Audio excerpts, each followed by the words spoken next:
and Isla Dawn. We are going to be saying goodbye to the likes of Grayson Waller. We are going to be saying goodbye to the likes of Indy Hartwell. We're going to be saying goodbye to the likes of Odyssey Jones, Inda Shea, Kayden, and Katana. I think we already said goodbye, really, to Pretty Deadly. And I think we already said goodbye to Cameron Grimes. But there was quite a few call-ups, from NXT. And we was just talking over on the Wrestling Escape Pods. A lot of those call-ups happened away from the TV show of Raw or SmackDown. Like, they happened on SmackDown Lowdown, or they happened on Raw Talk. One of the most surprising was Zion Quinn. Zion Quinn is actually a free agent now. He can go where he wants to go. So Zion Quinn has technically been called up, but we just don't know what brand he's going to go to. So, which I just think is so surprising, because we just have not got going with him in NXT. We haven't done anything with him much on TV. We haven't been seeing him at, like, if someone had said to me, do you think Zion Quinn will get called up? We'd be like, nah. We haven't been seeing him at, like, special shows. He hasn't been doing, like, spring break-in. He hasn't been doing stand and deliver or any of those kinds of things.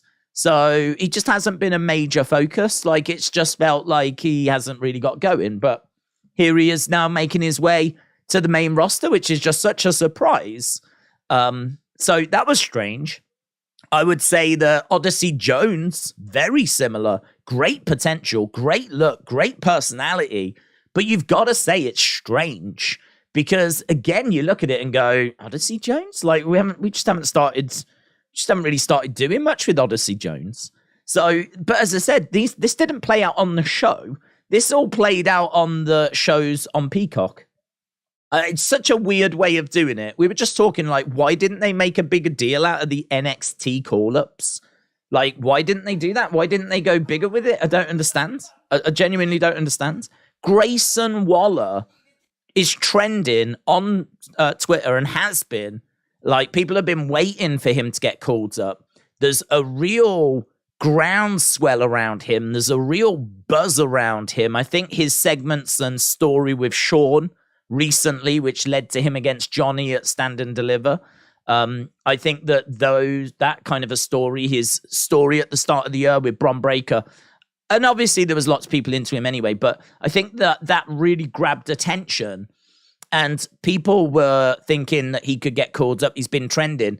They just announced him on Raw Talk. Like, that was it. It wasn't announced on the show. I mean, it's such a missed opportunity. It really is such a missed. I don't know why we didn't do it. I don't know why we didn't go bigger. So, yeah, really surprising how they treated the NXT call-ups. But it's irrelevant, because now we find ourselves in a situation where we've got Kayden, Katana, Alba, Isla, Indy Hartwell, Zoe Stark, Grayson Waller, Odyssey Jones, Zion Quinn, Pretty Deadly. There's loads. Inda Shea. There's loads that have been called up. I put a little picture out of a desert and just Bron Breakker standing in the middle of it. And I said, this is what NXT looks like now after all those call-ups, because there was tons, man. Way more than what I thought there was going to be. Way more than what I thought it was going to be. Still no Bron Breakker, though, getting called up.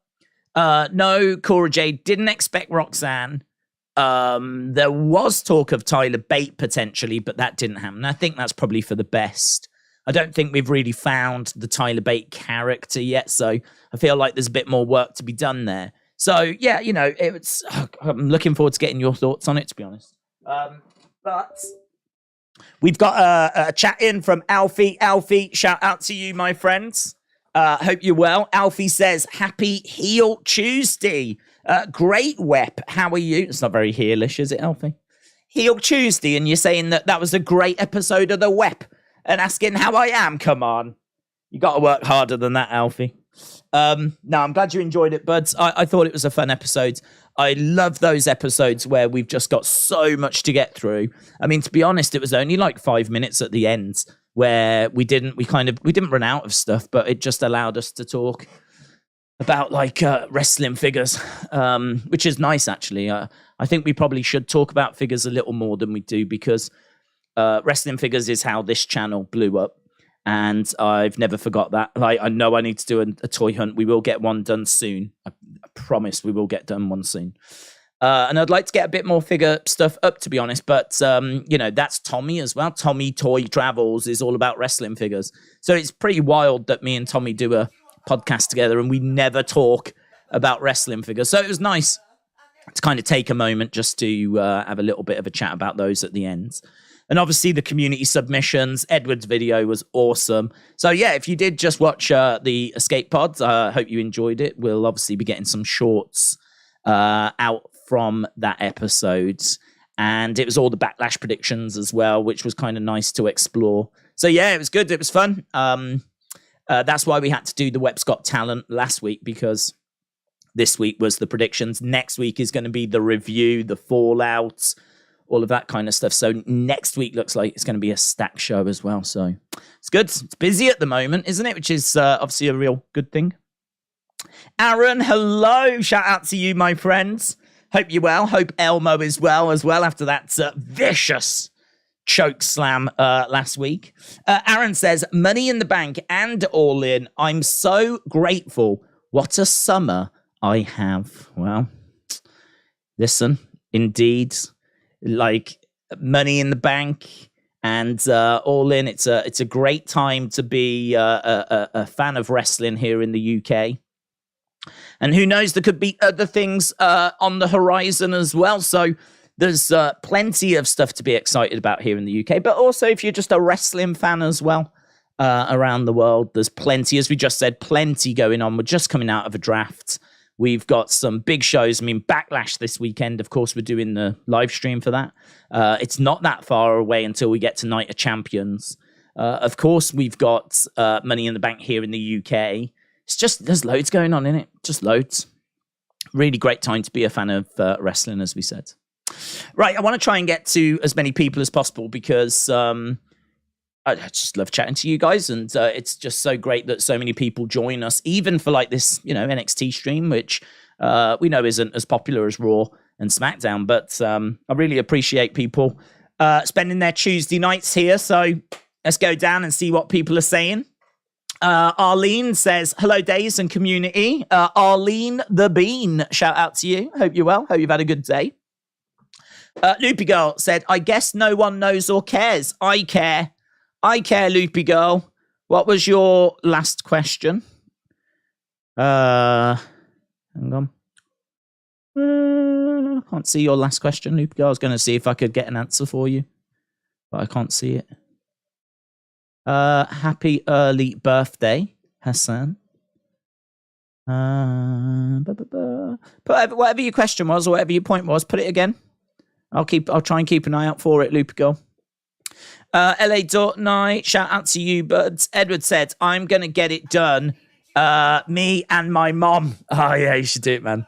You should do it. That would be really good. Do it. Send it. People would love to see that.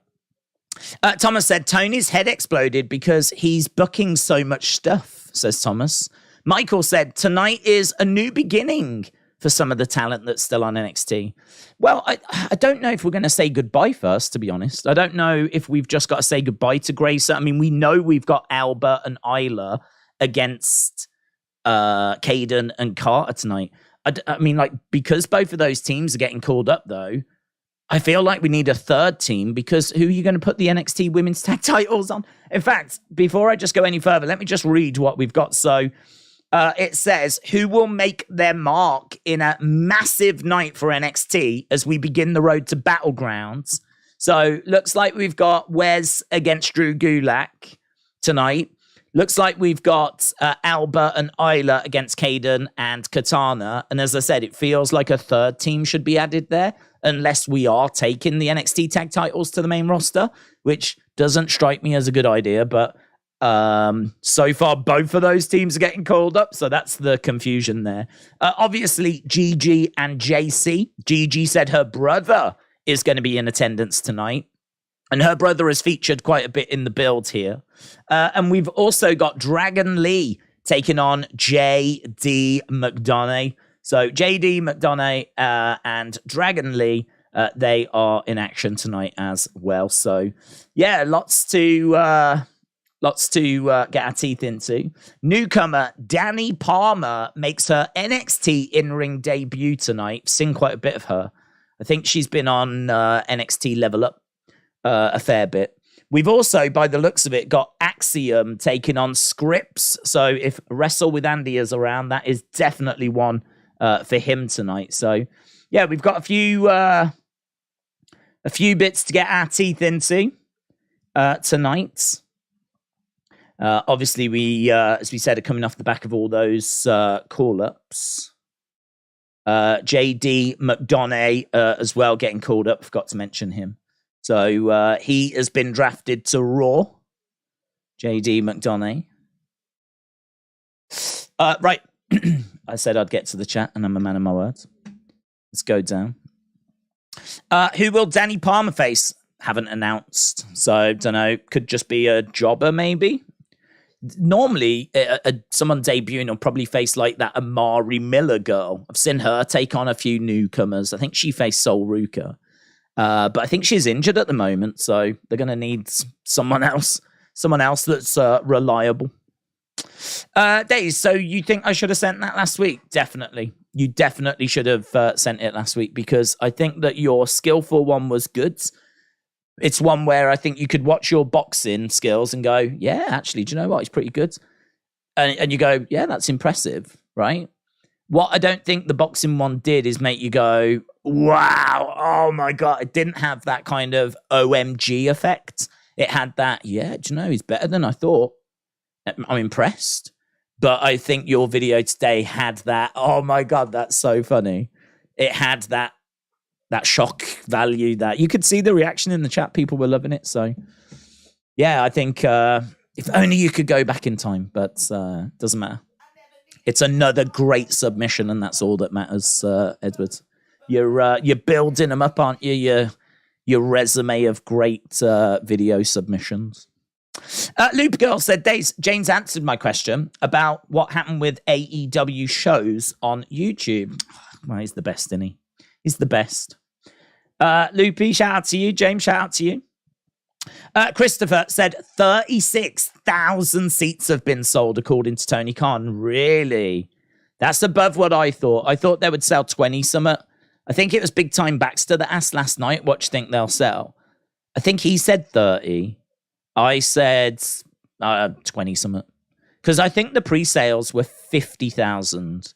So, you know, out of that, not everyone buys one. When you register your interest, it's free to do. You just go press a button and say, I'm interested, right? And historically, not all of those people are going to buy tickets. So I don't know what the percentage is, of that. Like, on average, would you expect 50%? Would you expect 60%? So if out of that 50,000, and it might have gone up in all fairness, because that 50,000 is a good few weeks ago. But if the end result is 35,000 have been sold, I mean, that's good, isn't it? That's good. Because you've got to be able to sell another 15 between now and when the show's actually happening. I mean, I can't see any reason why you can't get into the 50s, maybe the 60s. I mean, I don't think he's doing 90, but I don't know if anyone expected them to do 90. But to have already sold 35, I think means they've already sold more tickets than how many they could have sold if they'd have done Fulham. Because we thought that they were going to do Craven Cottage, which is the Fulham Stadium. And I don't think that would have held 35. So, and they've still got time to sell more. So I do think there needs to be a change in mentality of, I think there's going to be fans out there that think if they don't sell 90, it's been a disaster. Or if they do 70, it's a disaster. I think that's wrong. I think if they do 70, it's amazing. I think if they do 60 plus, it's awesome. If they're in the 50s, you'd be like, yeah. I think if they do 40 summer, that'll be disappointing. That'll be only because you're less than 50% full, right? And there's other stadiums you could have got, right? We've got loads of like 40,000 stadiums. We haven't got too many 50,000 stadiums, but like I think Tottenham is in London, and Tottenham's like 60-something thousand. So, you could have done Tottenham, and you could have sold out Tottenham. Whether you could have got the dates for Tottenham, I don't know, obviously, but yeah, we've got smaller stadiums. You know, we've got one thing we're not short of is stadiums, because obviously all the football teams we have. So we've got loads of stadiums, but Wembley is the biggest that we have. I think it's the second biggest in Europe behind Barcelona Stadium. And it is a beautiful stadium. It's a great stadium. And it's a historic stadium. And I think that if he can do 50,000, if he can do like in the 50s, like 55, 58, 60, certainly when we're in the 60s, that's a big tick. But I think as long as he's over 55, I reckon that's my number. I think if it's 50 to 55, all right. Anything below 50, I think is, you probably should have done a smaller stadium. So, but I think 50 to 55, you go, okay. But 55, you know, if it comes in at 58,000 people, that's a good number, man. That's a big number. That's a big, big number, 58,000. That's a big number. So, like, you know, 60,000, 62, 63. So, yeah, this idea that it's got to be 90 or it's rubbish, I don't agree with that at all. You know, if it comes in at 80,000, that's incredible. If it comes in at 70,000, that's incredible. I mean, 70,000, I think I'm right in saying that other than Wembley, there's only Old Trafford's that I think could hold 70,000 in the UK. Maybe Twickenham, which is a rugby stadium, which just doesn't get used for those kinds of events. So, you know, if you do 70,000... Wembley was one of the only stadiums you could have held that in. So, yeah, I think if he's done 33, I think they need to get another 20 from somewhere to, like, you know, get it into that kind of respectable level. Otherwise, you might run the risk of it looking empty, you know, because Wembley can hold 90,000. If you've got 55 in there, it's going to look more than half full. But, you know, you're going to want to fill as many seats as possible, aren't you? So, and don't forget, they can always give tickets away. They can always do lots of competitions, lots of comps, all that kind of stuff, and just try and fill up the seat numbers a bit. So, yeah, oh God, that's really interesting. I haven't heard that news. I'm literally talking about it for the first time. Interesting. Right, Daze, to answer your question, about 50-60% of those that signed up bought a ticket, said Thomas. For Clash, it was about 30 to 35 that signed up. That's interesting. So 30 to 35% for Clash, but about 50 to 60 for AEW. That's interesting. I wonder if that's really interesting. I wonder why. Ticket prices must have played a part. I wonder how the ticket prices for Clash compared to the ticket prices for All In. Because, for example, I know a lot of people that really wanted to go to Money in the Bank. You could easily have sold a stadium for Money in the Bank, right? You easily could have done a stadium for Money in the Bank, but they didn't. Instead, they've gone for an arena and they've gone for higher ticket prices. So I know a lot of people potentially would have been interested, would have registered their interest, and then as soon as the pricing became visible, couldn't afford it, too much. You know, and so as a result, like, I can definitely see it being a case that that would have a low kind of sell through or buy rate, you know, for Money in the Bank. Interesting.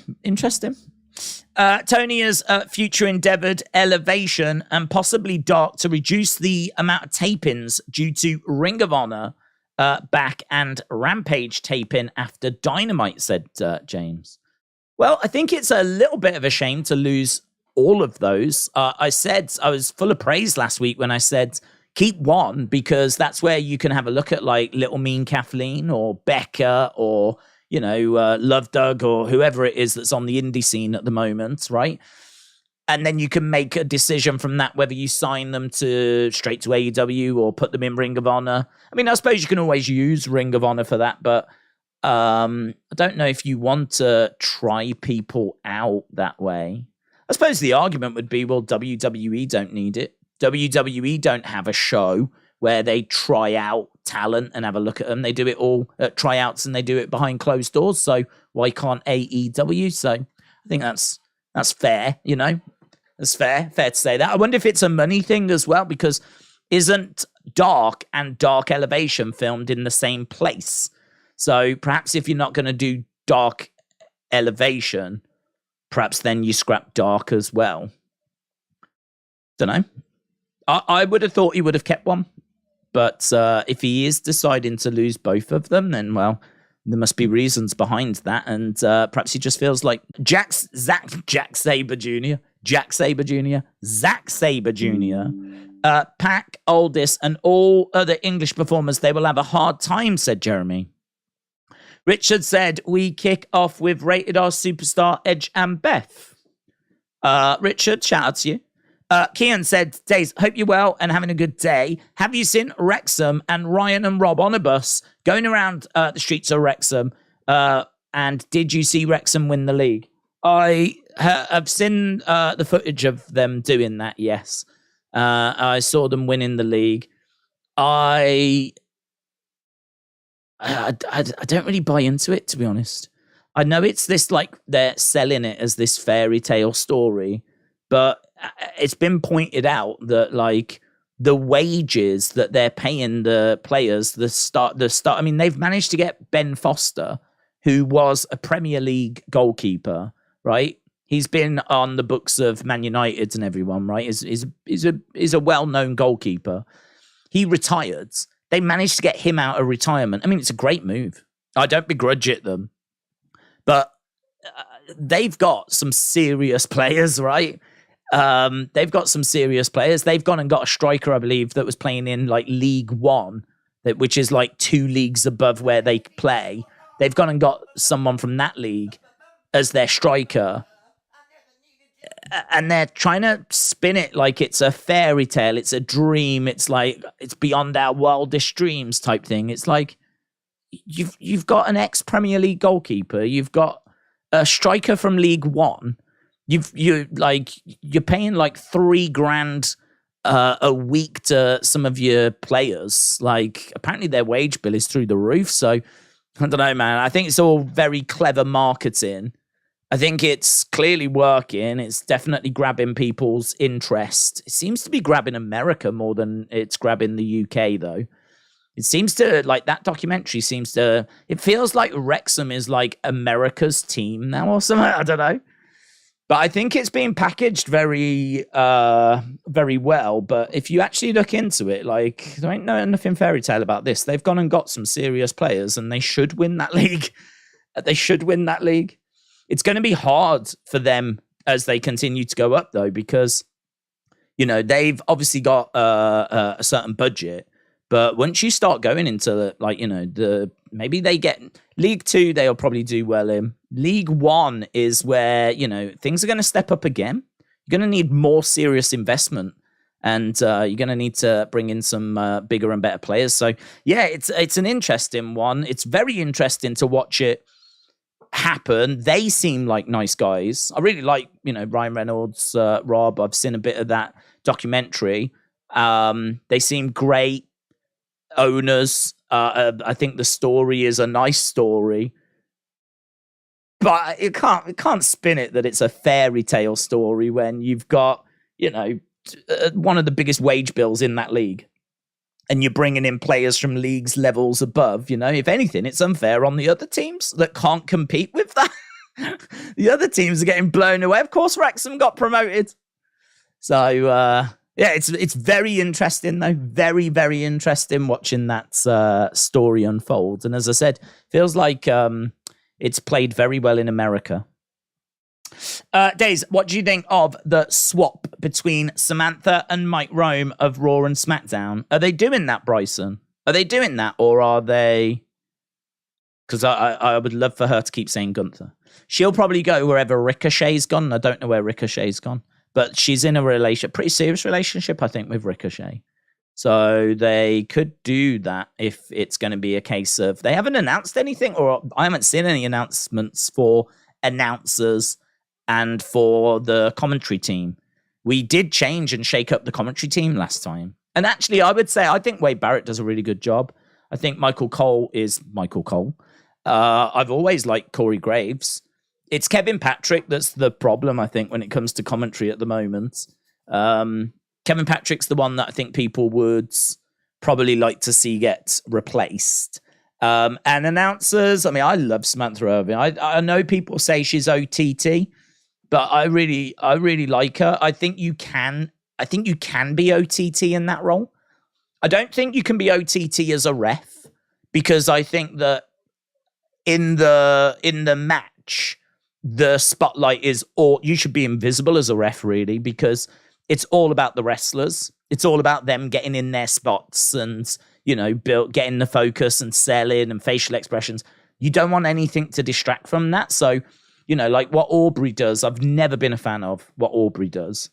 And I don't think that there's room in wrestling for that personally, for the referee to take some, like, you know, for the ref to try and be a star and take some of the attention. You can obviously do referee spots, and that's something very different. But, you know, with Aubrey kind of, you know, gesticulating around, I would say that has been distracting in the past. But I think with Samantha, it's different because she's not necessarily taking the spotlight away from them. She's enhancing their presentation by giving, like, the Gunther, Gunther, Giovanni Vinci. Like, she really gives a little bit of, like, spin and bit of panazz to their intros, and it adds to their presentation for me. So I don't find her a distraction. I find the presentation to be elevated because of, you know, what she does. So I'm a big fan. I like her stuff. I think she does a good job, and yeah, I think that she has been a good asset. But I know that there's people out there that say that she's too OTT and all this kind of stuff, you know, and I like her. Not JPEG said a potential AEW show at the Manhattan Center. Yes, no, maybe. Always yes. Any wrestling at the Manhattan Center is always yes. It is the greatest wrestling venue of my life.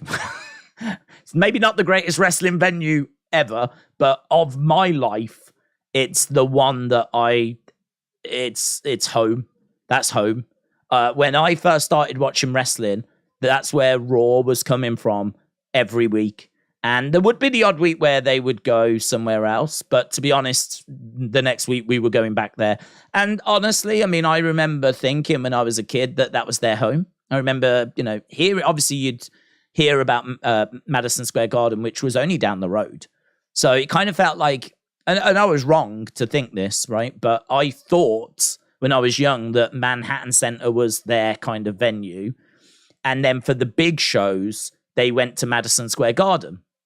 Because, you know, when you're a kid, you're trying to put these pieces together. You're trying to work it out. And you make mistakes. And that was a mistake I made. That's what I thought. I thought the Manhattan Center was theirs, and that's where they did their weekly shows. And that the Madison Square Garden was where they did their big shows. And obviously, you know, you come to find out that it was, you know, just a venue they'd chosen. And it was kind of their home for Raw in 93. I mean, like, the vast majority of Monday Night Raws do come from that same venue. And it's a small venue. It's like a theater type venue. It's got a stage and balconies. And obviously, if you've seen those 93 Raws, chances are you've seen the Manhattan Center. Or when we did Raw 25 and we went back there. And I've spoke before about, because that venue means so much to me, because of growing up watching like those Raws, I want to go. I really want to go. Even if there's no wrestling on, it would mean a lot to me to just walk into that room, to be honest. If there's one room in the world that I think, if someone was to say, and that's a fun question actually, but if someone was to say you can go in any room in the world, what room do you want to go in, right? That's interesting. I mean, you could have fun with it and say like the ladies' changing room or whatever, but or, you know, some people might say the Oval Office or something like that. But for me, I think it would be the Manhattan Center. I think it would be that room because I just think of all the memories. I think of 1, 2, 3 Kid beating Razor Ramon. I think of Mr. Perfect Ric Flair and Loser Leaves WWE. I think of Macho Man on commentary. I think of the first ever episodes of WWF Raw at the time. And like, you know, you'd just be able to stand there and think about Doink and Bushwhackers and Kamala and Undertaker. And it's just, that's such a golden period for me and my standum of being a wrestling fan that, you know, thinking of all those moments. I mean, that moment where Money Incorporated smash Brutus the Barber Beefcake in the face with the briefcase, which then results in him having to wear the mask at WrestleMania 9. Like, that moment, I remember it being such a shocking moment. How could they do that to Brutus? How could they smash him in the face with the briefcase and, like, now he's got to wear a mask? And that brought back the Hulkster because Hulk Hogan couldn't stay on the sidelines and see his friend be treated that way. So Hulk Hogan came back, which is why we get Brutus and Hogan versus Money Incorporated at WrestleMania 9. And obviously Yokozuna and Undertaker, and it was the best Undertaker in my opinion. It's the old school grey gloved Paul Bearer managing Undertaker, and I'd love to be in that room. I would love to be in that room. I don't know that I would want to go and see AEW there though, if I'm being honest, because I feel like I'd be cheating on Raw. Like going and watching like some wrestling there that wasn't WWE would feel weird to me. That would feel strange to me. I don't know that I would like it, to be truthful. I'm sure it'd be a great show and I'm sure I'd have a lovely time, but there's no way I could go in that room and not think of all those great old Raw memories and moments and superstars. So sitting there thinking about that and thinking about the ICO Pro banner and the old Raw logo banner and Vince being on commentary sat next to, you know, like Jerry the King Lawler sometimes, or Macho Man, or Rob Bartlett, or whoever, right? Bobby the Brain obviously made a few appearances before getting chucked. I think he got chucked out in that venue as well. Gorilla Monsoon, and oh God, I'd love to be in that room. I'd love to be in that room. So yeah, anytime someone says, "Oh, do you want to see such and such do the Manhattan Center?" Yeah, of course. I want to see. Yeah, and I'd love to watch that episode as well. AEW Dynamite from the Manhattan Center. I don't care what you book, it would instantly be one of my favorite shows. Just like how when people were complaining about going to Raw 25 and not getting much wrestling, I didn't have any sympathy. I know it's unpopular, but like I didn't have any sympathy. For me, if I paid a load of money to go to the Manhattan Center, as long as I got into that room, job done. I mean, honestly, at that point, I'm satisfied because I'm going in there and I'm just soaking it in. I can just for a brief moment pretend that I'm in the crowd in 93. I can just pretend that I'm in that moment, you know, and that would be worth a lot to me. And then not only that, they got to see The Undertaker. It was a rubbish promo. It was like I'm digging holes, taking souls, all this kind of stuff. It was a rubbish promo, but it was... you still got to watch him in a very, very small space, come out, go into the ring, cut a promo. He's right there. I mean, so close to seeing him and conjuring up all those old images and everything. And then I think they also got Bray Wyatt versus Matt Hardy in a match. And I think they had another match as well. And then like the crowd started getting restless because I think they had the Undertaker moment, 2 matches, and I think that was it. And the crowd had spent a fair bit of money to get tickets there. And I think they probably thought they were going to see a lot more of the show than what they ended up getting. So there was a bit of a scramble. They ended up getting DX. Do you remember when DX laid out Revival? That was in the Manhattan Center. I think they had JR and Jerry the King Lawler on commentary as well. And the ICO Pro banner. And oh God, love it. Love it. So yeah, I'd love for them to do that. I'd love for them to do that. Alfie said, "Can you check Twitter? I have 3 ideas that I need yes and no's. I think they're good, but I don't want to do them without permission." Yeah, I will jump onto that afterwards. Absolutely. Amin said, "Daze, I apologize. I did not watch Raw yesterday." That's all right, but you do you.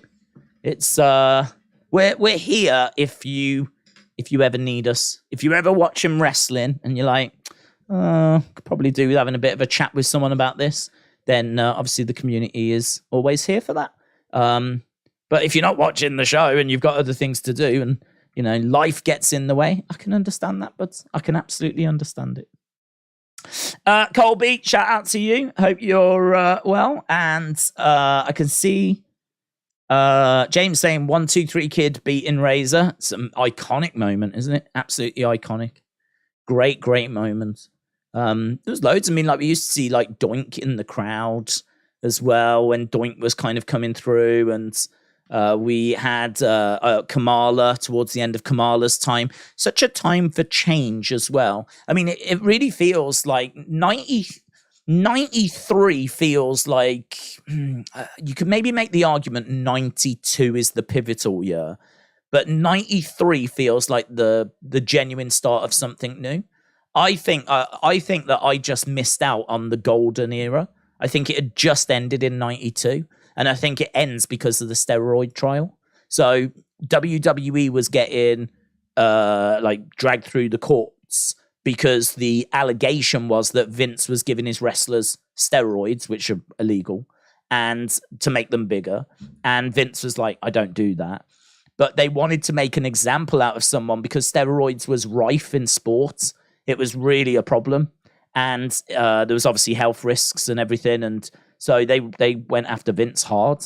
And as a result, there was a distinct lack of big guys in WWE come 93. If you look at like 92, where you've got big Hulk Hogan. I mean, the 93 Hogan is smaller. Even the 92 Hogan is smaller as well, actually. Certainly going back to the 80s Hogan. And, you know, I mean, listen, we know that Hogan was taking steroids. We know that he was, you know, when he says take your vitamins, it wasn't the kind of vitamins that we thought. It was other vitamins which he was taking. So, you know, and Warrior, of course, was gone. British Bulldog, of course, was gone. There was no Warlords around, you know, all those kind of big guys, they were gone. And this is where Shawn starts to shine. This is where Brett starts to shine. This is where you get Yokozuna, who's massive, but not massive because of steroids, you know. And so this is where we're starting to see Lex Luger coming through, who was natural as well, is proper bodybuilder. So yeah, you know, it's a real time for change. It's really, really interesting, that time. I don't think I could ever consume enough about that time period of WWE. I just find I think there's several points in the history of WWE that are truly fascinating. And this honestly is probably going to be one of them that we're living in right now. If we fast forward like 20 odd years, we could look back at this time where WWE is sold, where Vince decides to sell the company. You know, I could imagine people wanting as much information about this period of time as well. Because I think, you know, we're talking about the bloodline. We're talking about Roman Reigns, one of the most historic title reigns we've ever seen. We're talking about Triple H taking over the booking. We're talking about Vince stepping aside because of the allegations. We're talking about them coming back and selling the company. There's some big seismic things that are happening in wrestling right now that we could honestly look back on, and, you know, our kids and our kids' kids could want as much information about as possible, because this is, you know, one of those times. I feel that way about probably quite a few things. I mean, I feel like, will people ever get enough of the Montreal Screwjob in 97? And like really the birth of the Attitude Era, going from 97, I think is a fascinating year, because that's the year where we do see the emergence of the Attitude Era, going into the Screwjob, which then just explodes in 98. So that's an interesting time. But I think 92, because of the steroids, going into 93 and the birth of Raw, I think that's a very interesting time. I think that the birth of WrestleMania, maybe you could even go back to 84 and the arrival of Hulkamania, because Hogan coming in 84, winning the title from the Sheik, really launches everything that then comes after, which leads us into WrestleMania in 85. So I think that's a very interesting time as well. So there's so many great moments in the history of WWE. But 92 into 93 is definitely one of them. WWE had to make a new belt because of Roman and bring Big Gold Jr., said Stella. 92, 93 is when I first watched as well, said Christopher. Shaquem said Pretty Deadly is the best tag team. Big Time said, did you see the ticket sales this year? They've been selling out building. Sean Rossap tweeted, largest grossing in a lot of key markets. Have you seen the ticket sales for Raw and SmackDown? They've been selling out buildings. Largest grossing in a lot of key markets. That's very good. It's very good. I think that, you see, this is why I think that Vince will feel like he can be, I think he'll want to be involved, and I think he will be involved. And we said this yesterday. If you are someone that just cannot stand Vince and you just don't want him involved at all, I don't think that happens until he passes away. I genuinely don't think he will ever be completely out of this until he's completely out of this, right? I think he's always going to have input, always going to have say, he's always going to have Triple H's ear. He's always going to be giving ideas. But I think where we are right now with him not being in the weeds, i.e. not being in Gorilla, not actually being there in those moments where people go out, Triple H, I think, will be trying to get a few things through that, I won't tell the old man this, and we'll see how it goes. It's one of those, and it's easier to apologize for something after than to get permission for it before. And I could imagine Triple H using that quite often, where he's like, we'll do it, and I'll just take the grief from the old man if he even notices, which I'm sure he will. But this is what I'm saying. This is what you can do in that moment where Vince isn't there. So I think that, this is probably as good as we can hope for at the moment. And I think that you look at the numbers that are seemingly coming through with, as you said, record attendances for a long time on Raw and SmackDown, selling out buildings. Great numbers coming out of premium live events with engagement and social media engagement. All of that just makes you think that, well, Vince has got to be seeing these same numbers. And if the money is pouring in and he can afford to, just not put his feet up, but focus on other things in the business. I mean, just think of the work he's doing at the moment. They're setting up a whole new company, this Endeavor company or whatever. They've got a new company which they haven't even named yet. Which is going to be the company that oversees UFC and WWE, and they haven't got a name for it. They're working on that at the moment. But then, what does the structure look like? Where's the meetings going to be taking place? And there's lots of things that you've got to get sorted. And he's got plenty still on his plate at the moment. That sale is not finalized. I mean, I don't know that it's all the checks and balances have been done. No one's expecting any issues, but there's still processes that are being gone through. What I would say is once we're up and running, once the sales through, the new companies took over, I think he's still focusing on TV deals. Apparently TV deals hadn't even been started, so he's got to move on that next. Once all that's done, which is probably going to be next year, once TV deals are sorted and the new company's set up and all the procedures are in place, you do worry about him, do you know what I mean? What he's going to keep himself busy with. We've said before, you've just got to keep giving him stuff to do. Just keep giving him things. Just flood his inbox with jobs so that he doesn't get anywhere near creative. He's just got to be kept busy. Keep him busy.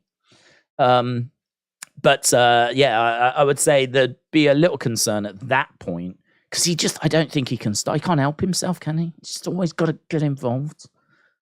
Boomer. This is what boomers are like, guys. NXT is going to change in a big way. It's time to put over the less populated talent now, said Bryson. Yeah, you're right. It's going to have to change. What I would say is people like Sol Ruka are going to get more opportunity now, which is great. We've still got some big names. I mean, I think the balance is going to be really nice, actually, because, I mean, you've still got Joe Gacy. You've still got Chase Yu. You've still got Duke Hudson. You've still got Carmelo. You've still got Bron Breakker, of course, which is a big name to retain. You've still got Roxanne. You've still got Cora. Wendy Chu will come back. You've still got Sol Ruka. I mean, there's a core that's there, which means that you should be able to build some up really good. So it's not a concern. It's not a, oh my God, what are we going to do type situation. It's let's go. This could be exciting type situation. Right, they're just starting NXT right now by telling us those that got called up. So, Indy Hartwell, Alba, Fyre, Isla, Dawn, blah, blah, blah, blah, blah, blah, blah. Daze, if Roman goes against Triple H's decision, trying to go after the New World title, gets himself to get it, goes what Paul said, he's planning to do it, I won't be happy, said Kian. I don't think it's going to happen, but Triple H has made it clear that Roman can't compete for it.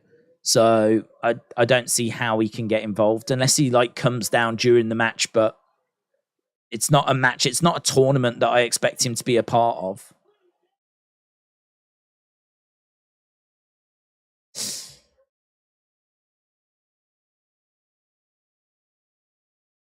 Okay, so as we said, they are just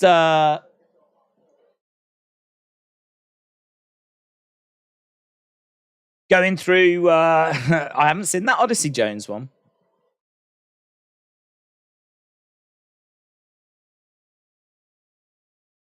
And there's Grayson Waller.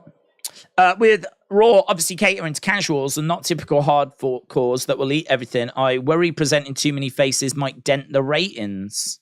It is going to be a balancing act, yes. It is going to be a balancing act.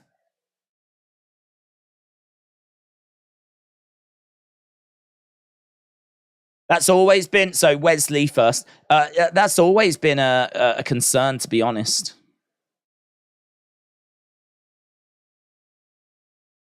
When it comes to introducing new things like that. I think that they did kind of mess up NXT 2.0 at the start. I think that they introduced too many faces there, and I think that was a problem. Okay, so Wes Lee is making his way.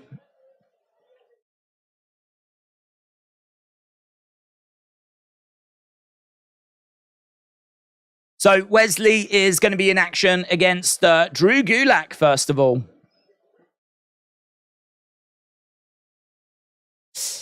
Right. Evening, Gary. Hope you're well, buds.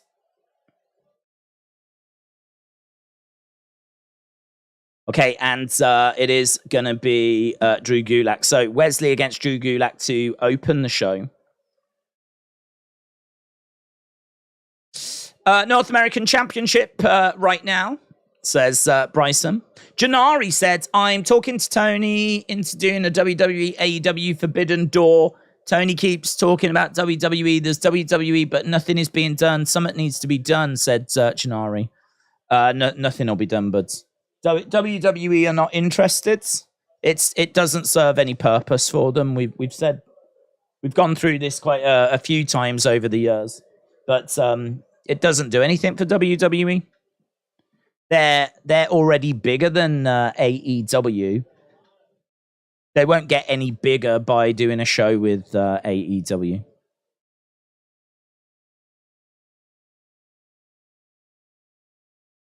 Really mad that Dragunov didn't get called up, says Papa. Don't forget about Scrypts. Good point. Never forget about Scrypts. Okay, we are underway then between these two.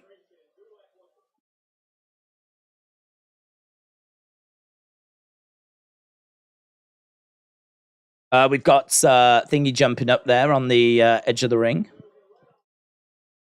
Charlie Dempsey getting involved, causing a distraction at the moment as kicks are coming in. Nice gut-wrench suplex. And a pin there by Wes Lee, but no joy. Samantha is going to go to Raw because of Ricochet and Imperium. That's good. That's good. 1, 2. Oof. Wes going to the midsection of Drew Gulak.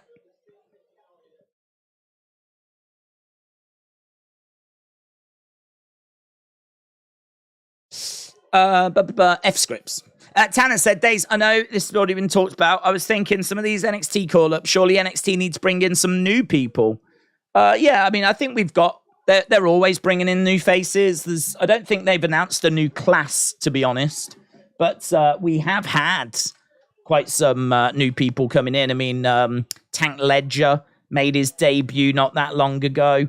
Oro Mensah is someone that hasn't been around, haven't been used that much. Stevie Turner, you know, the streaming girl. We haven't seen too much of her. We'll probably see more of her now. You've got Obi Femi, who made his debut just the other week. There's people. We're not struggling with a lack of people.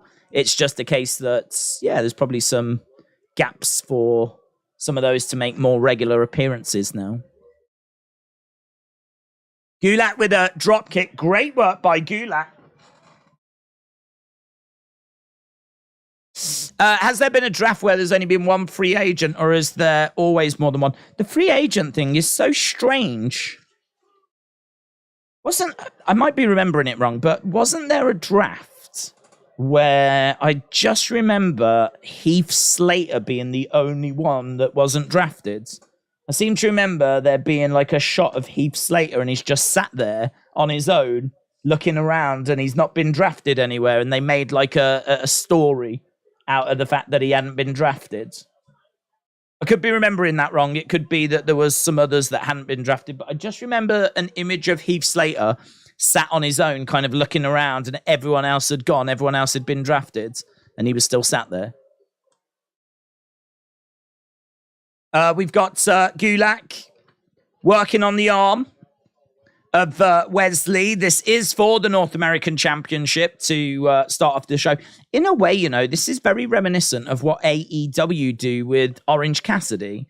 We see a lot of Orange Cassidy carrying that mid-card belt, and it feels like Wes Lee is sort of the equivalent. He's obviously not like Orange Cassidy in regards to his wrestling style, but in regards to being a mid-card champion that has regular TV matches and even opens the show. We see a lot of Wes Lee. They've worked really hard to kind of make him not the tag team guy anymore. Who in their right mind would look at Dragunov and say, we select Odyssey Jones? I think it's an interesting one, because I don't know that it's got anything to do with when you get called up. I think it's more to do with what creative stories you've got, you know? So, for example, they feel like they can do something with Odyssey Jones. They feel like we need a fun...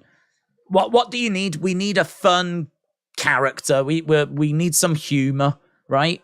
That might be the gap. That might be what they're trying to get. They need some humor on the roster. And so they go for Odyssey Jones. You wouldn't, if you need a bit of humor, turn to Ilya Dragunov. You know, this is what I'm saying. Like, I don't see it necessarily as like I don't think if you get called up first, you are deemed to be better. I don't think it quite works that way. I think it's more we've got something that we can do with this guy right now. We haven't got anything for Ilya.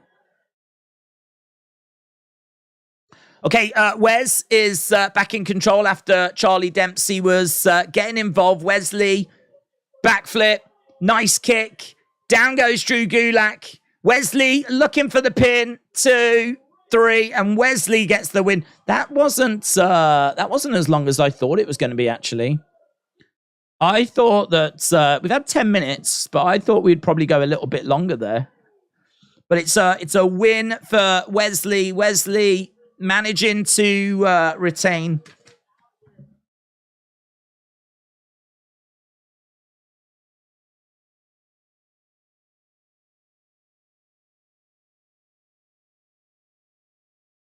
It's a lovely move, though. I love the backflips going into that kick. We're just seeing last week.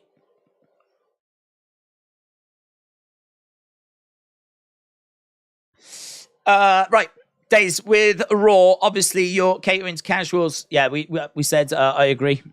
I think it's something that they're going to have to be very careful of on both shows, of introducing new faces, but doing it in a way that's not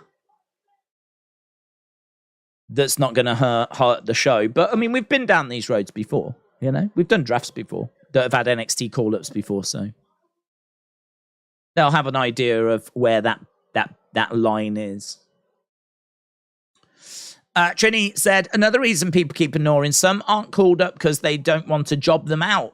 If the top of the card is stacked, why bring up someone to job them out? Better they just stay put. That's a good point, yeah. Yeah, it's a great point, because someone like Ilya, when he comes up, he deserves good creative, good storylines. And he deserves to, have, momentum and wins and something to get his teeth into. Someone like Odyssey Jones, I mean, honestly, he could be like the third member of Alpha Academy or something. Who knows? Who knows what their plan is for him? So his creative direction might be very different. Okay, we got Trick Williams backstage. So I think we're just about to go to commercial break this Saturday in Puerto Rico. Backlash. I haven't looked yet to see what time we need to start and everything. I need to get all that done, actually. I need to get the stream set up. So I will do that. But yeah, we are doing that this weekend. No Tyler Bate. No Tyler Bate. Do you think AEW can make the All In show an annual thing? I think that's going to be tricky, because I think a large part of the appeal of this is the fact that we've not seen them before. So, I think the reason why there's a clamor is because this is the first time that's for many people, actually, because you got to remember the Young Bucks and Kenny, they have actually been over to the UK, but you really had to go out of your way to find that information. For example, I don't know if they came over with New Japan to do any shows over here, but New Japan don't come over that often. They've done some shows in more recent years, like Royal Quest, but I'm not aware of them coming over, putting on annual shows in this country. They've got a relationship with Rev Pro, which means that a few stars come over and then compete at Revolution Pro. I don't know that Kenny and the Bucks were ever part of that. They might have been, but again, you've got to be aware of Rev Pro, and it's not a show like All In at Wembley, right? I mean, you've got to be a hardcore fan, really.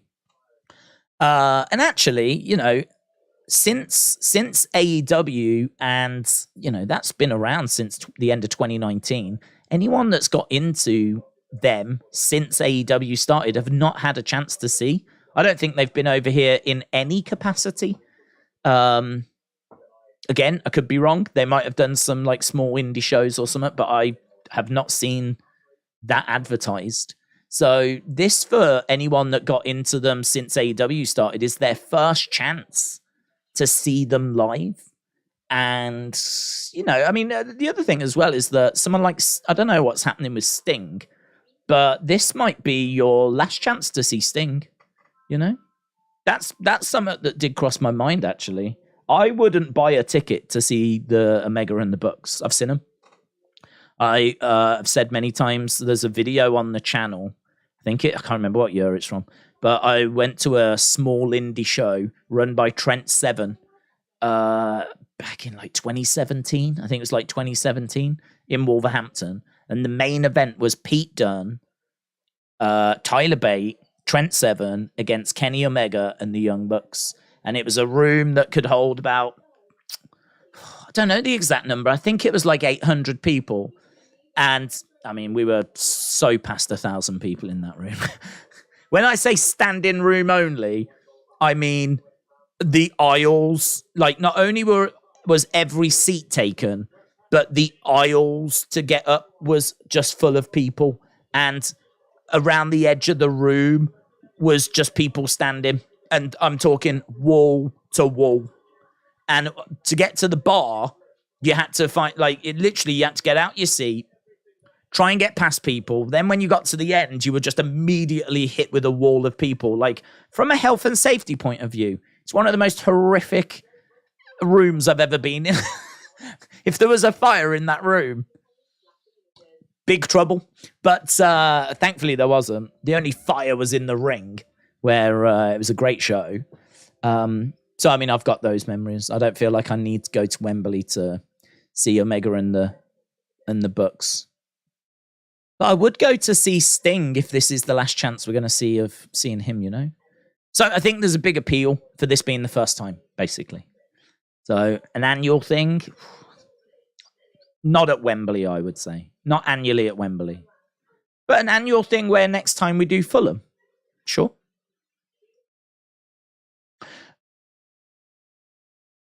Okay, we've got Isla and Alba just doing... Tonight, we're going to extinguish your final flame.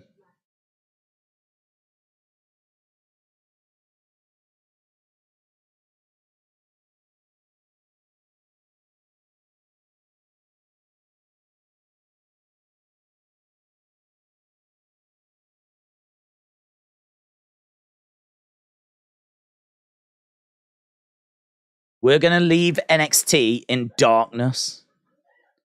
Isla and Alba saying that they're going to take those belts to SmackDown. So Alba and Isla sending a very interesting message. We got Trick in the ring.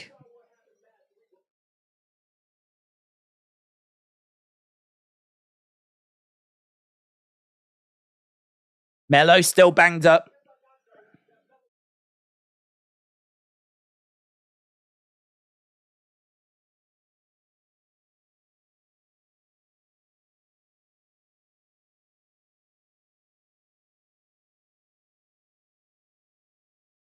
Okay, so Trick and Mello went to the same high school, apparently.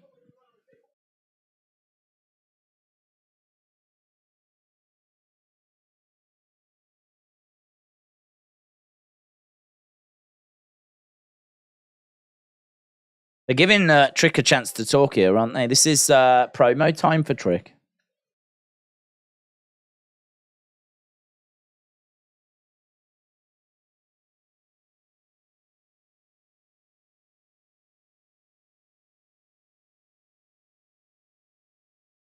Trick Mello gang were always going to be here. Well, I hope not. The plan's to get called up, innit?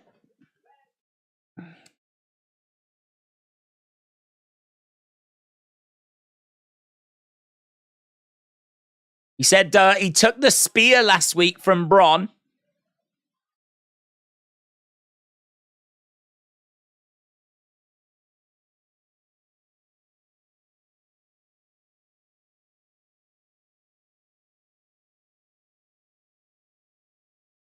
We all know that if Mello misses, I'm coming with the rebound. Okay, so here's Bron Breakker. Trick Williams giving his promo. Here's Bron Breakker.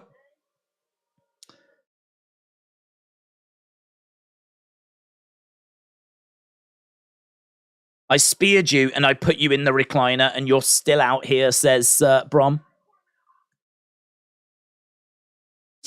Daze, are you going to do AEW Double or Nothing watch along? I think so. I don't know. It depends what it collides with. It's my standard answer in it.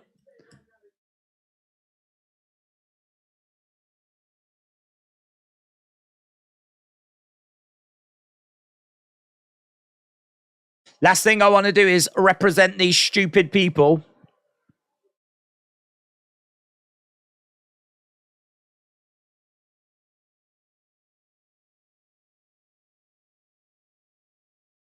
Bron Breakker sucks chance.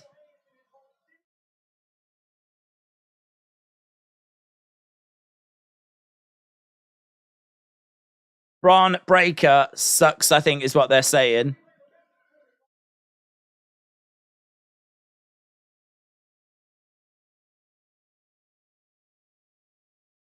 Trick's walking away. Bron, who's still on NXT, hasn't come up to the main roster, says David. Yeah, not yet. Hey Daze, late, but I wouldn't miss it for the world. Paulie, shout out to you, buds. Zoom Stage said, Bron not working as a heel. I prefer it.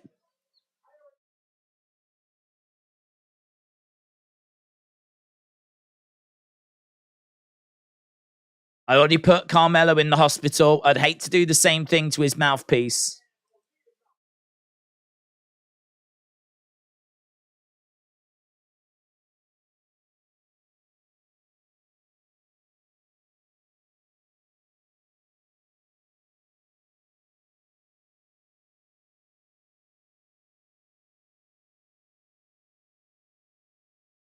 I'll knock that tan off you till you're black or blue, said Trick Williams. Trick says, let's do the damn thing. Trick does look good, doesn't he, though? He's got a good height to him. He's got muscle as well. Trick. Whoop, that Trick.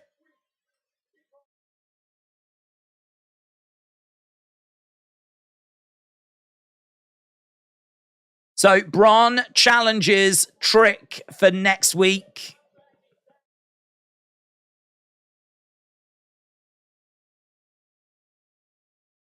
Okay, so these two confront each other. It's going to lead to a match next week.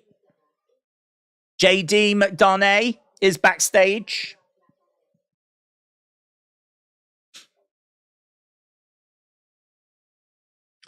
I waited 20-odd years to be Monday Night McDonagh. I don't know about that name. JD McDonagh. McDonagh. Wonder if they'll change it.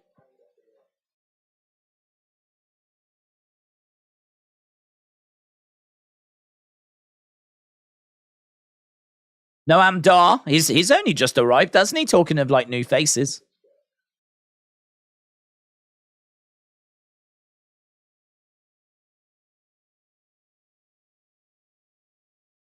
Noam. I know you. All you care about is that Heritage Cup. Stay away from me.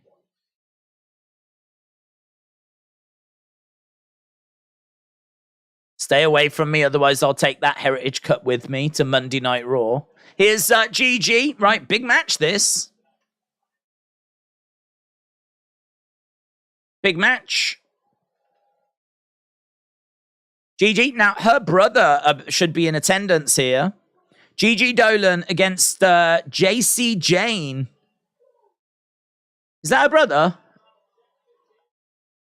Is that her brother? Oh, that is her brother. So Gigi Dolan making her way down, and she just shook hands with her brother. Crazy that Noam Dar. Here he is. Here he is. I've been thinking about you. Here he is.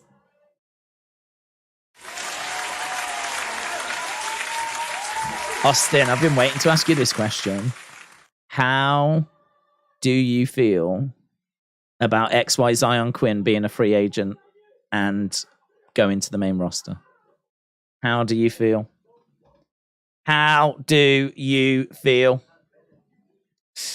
Jay said Roxanne Perez or Miko Satomura for new women's champion. I mean, I would go Miko, but I don't know that she wants to stay in NXT. I mean, the problem is that if she's not going to stick around or she's not going to commit, is she just getting in the way? So I can understand why you wouldn't go Miko, but I think she's so good and credible, and her matches are so good, and she brings that legitimacy. But again, you know, who's gonna manage to beat her? And if she's not gonna progress and get called up or anything, then is she just a roadblock? You know, is she just preventing others from getting that kind of an opportunity? So difficult. Austin said, "I always think about you, Daze." I am so excited. There we go. I'm so excited. He's so good that they made him a free agent. Now he can get away from HBK's horrible booking. Whoa, shots fired, man. Shots fired. Yeah, he I was shocked, man. I did not see that coming. I don't think anyone saw it coming with XY Zion Quinn making his way as a free agent to the main roster.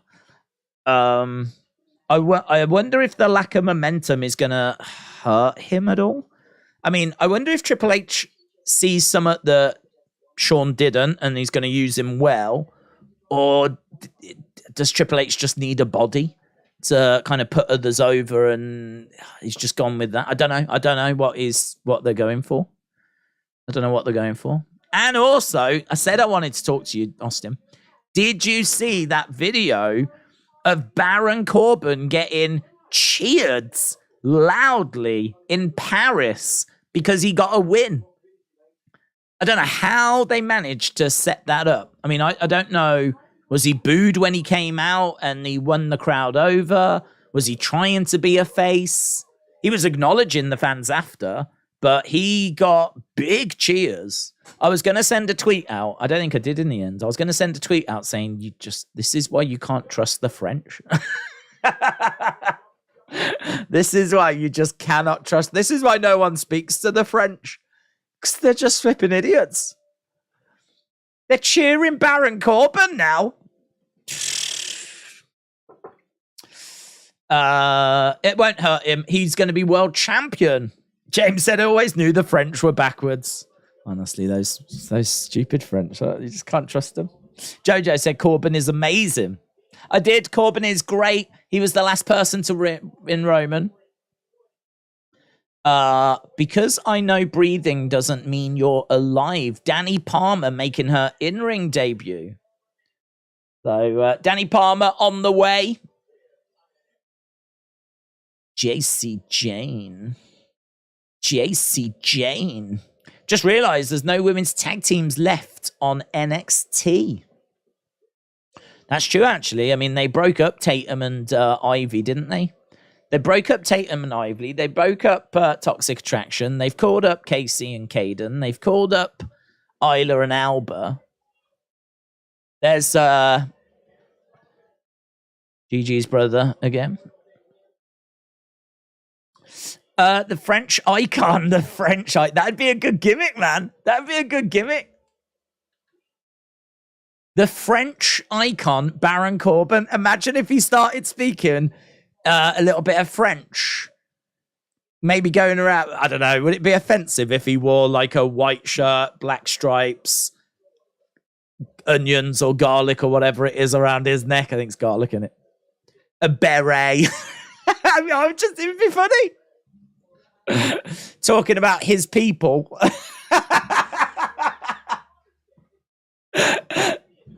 How he's found his people. That could be, I don't know, man. You know what the world's like. Someone would get offended. I think it'd be hilarious. As always, after kind of a lone wolf. Paris cheered Theory as well. Oh, they're flipping idiots. Honestly, they can't be trusted. We learnt this during the war. The Ravishing Titan, Bobby Lashley. Right, we've got run away with this. He's gutted already. The match has only just started. He's already got his head in his hands. Drew Gulak, Noam Dar, Johnny Gargano, Ciampa, Mustafa Ali, Cedric Alexander, Giovanni Vinci, Cruz del Toro are still in WWE and were in the Cruiserweight Classic. Down goes Gigi. Sent on there by Jacy. Jacy going for a kick to the back of Gigi. Going for a cover. 1, 2. Kick out. I like Jacy. She did a good promo. Was it last week? She's a good talker. I do like Jacy. Super kick by Jacy. Gigi responds with a kick of her own. Just seems, I don't know what it is about this match at the moment. It just seems like there's just a half a step that's missing. That was a nice kick, though. That seemed well short. Working on the arm. Kick to the head. Jacy. Stumble in the middle. Clothesline. Down goes Jacy. 1, 2. Gigi with the cover and kick out. Free gamers get an advantage. They could appear whenever they want as always, as they draft mostly. Free gamers. Oh, free agents, like. Thought it meant video gamers. Jacy to the outsides. Gigi going out after her as well. Into the barricade goes Jacy. Half an hour into the show already. So far, we've had a match. We've had Trick Williams cutting a promo. Quick little kicks here by Gigi. Goes over to her brother. In the ring goes Gigi, throwing in Jacy. And Jacy rolling to the outsides. She's got her... she gets pulled into that top turnbuckle. Into the ring goes Gigi. Bloods. We got bloods. We got bloods. How did we get bloods? She got smashed head first into that car. Oh my God, man. Look at the bloods. Busted open. How did she do that? Where did she do that from on the corner? On the ring post. No way, man. She's busted. It's John Moxley. She's gone full on Moxley. She's got a crimson mask. I don't know where she did it.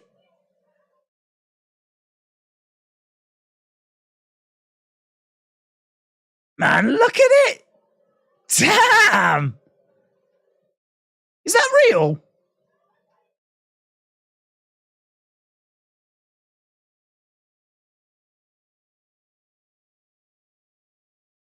I mean, they're not hiding it. They haven't wiped it.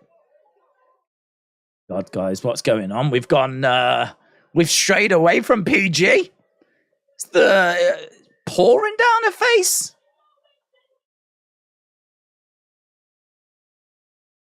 Bleeding like Freddie Blassie, said Zoo Station. The moxification of NXT.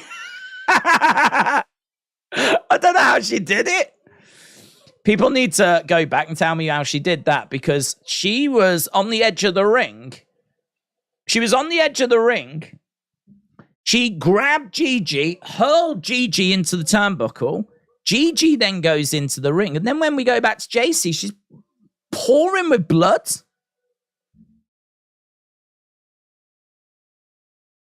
Alfie said people slowly crumble to the shadow colliery because they know I'm right. They will fall into the abyss and I will smile with the razors between my teeth. Guys, don't put razors between your teeth. It is not recommended. Jacy busted open.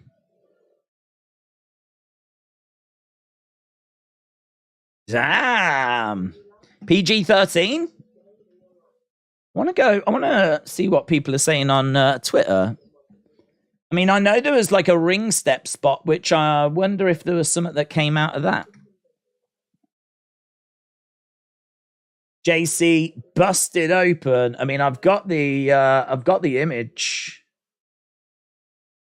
I tell you what, that match, it was a bit clunky at the start for me.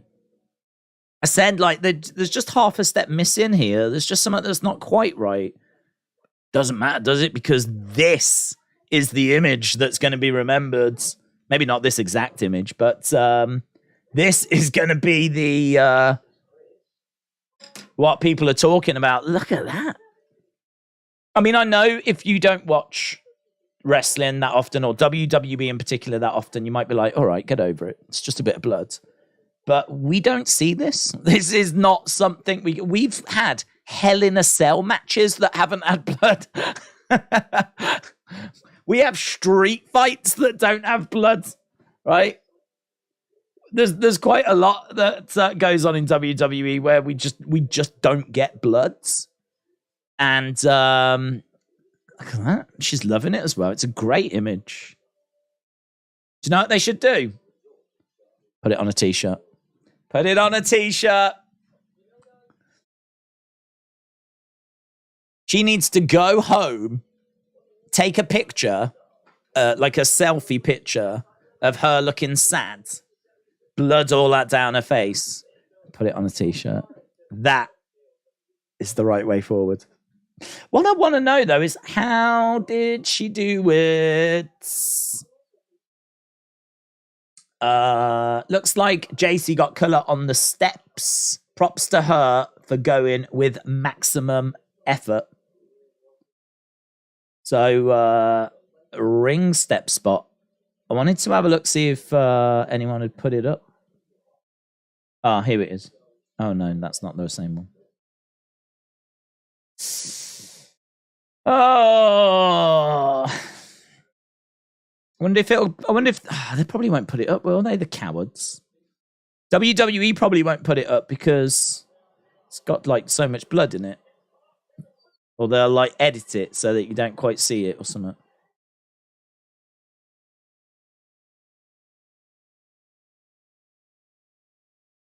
Yeah, I was just looking to see if I could see the.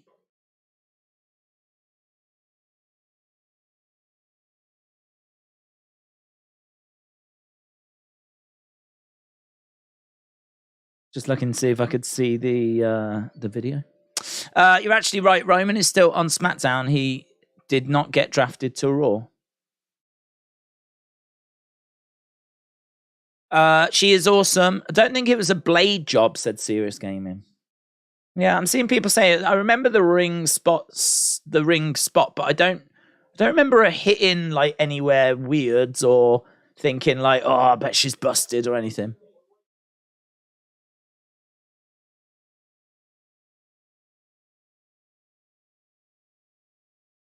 Right, we was at commercial break. We are just coming back. If you are joining us, it's been all right this episode, you know. An all right match to start off with. Then we just got a little promo thing and...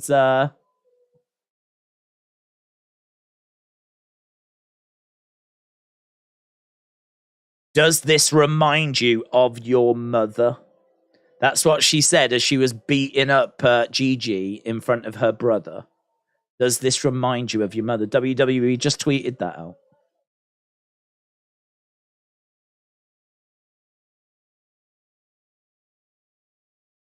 This was awesome.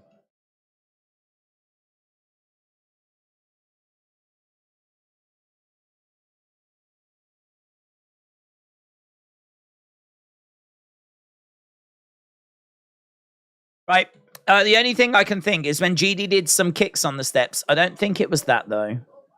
Right, we're underway with... Oh, my God, I'm missing Scrypts. It's time for Scrypts.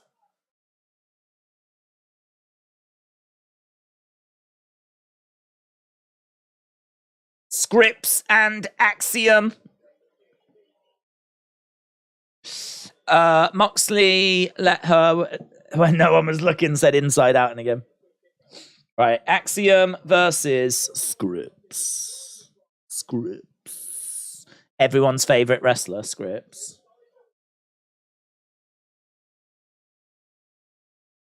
Okay, so Scrypts trying to get over to the ropes.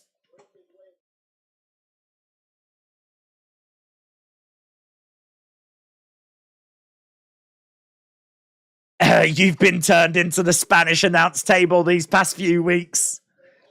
Says Victor Booker. Scrypts launches off the commentary table, lands onto Axiom.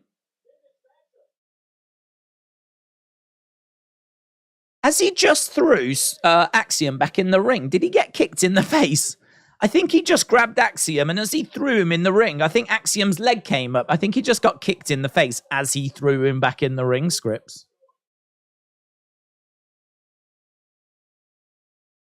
Lol.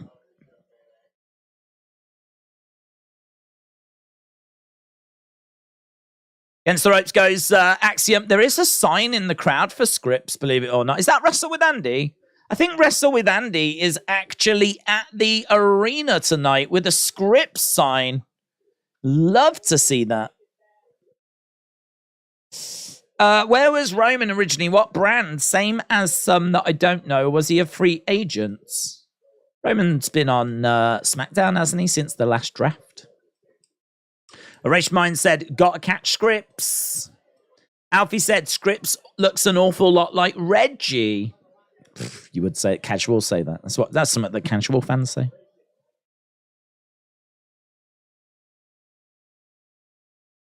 One, two, kick out by Axiom. But is it just me, or is NXT more quicker with more matches? It has got a snappier pace to it. It's not always like this. I feel like that first match ended in 10 minutes. Normally, that first match goes on for a while. But it was over quite quick today. I mean, sometimes you don't get a match. Sometimes we just get like promo segments. But yeah, there is a lovely energy to the show. I mean, we're 40-odd minutes in. I feel like we've had a fair bit. What you can say about Reggie is he's very athletic, and he's obviously got all those kind of gymnastic skills down. I mean, he has come from Cirque du Soleil. I mean, legit, he has come from Cirque du Soleil. So it's you know, a good basis, isn't it? It's just you got to teach him how to wrestle.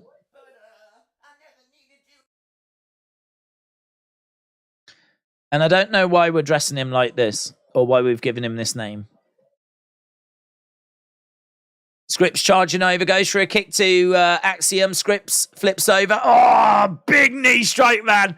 1, 2, kick out by Scrypts. That was great from Axiom. Scrypts got flipped over, landed on his feet. The second he landed on his feet, bang, knee strike by Axiom. Axiom went for like a drop kick, but they just miss each other mid-air. Scrypts going up top. Oh, super kick. He comes off the top into a super kick. Axiom building for the finish. Coming over. Lands the kick. Scrypts goes down. 1, 2, 3. Axiom beats Scrypts.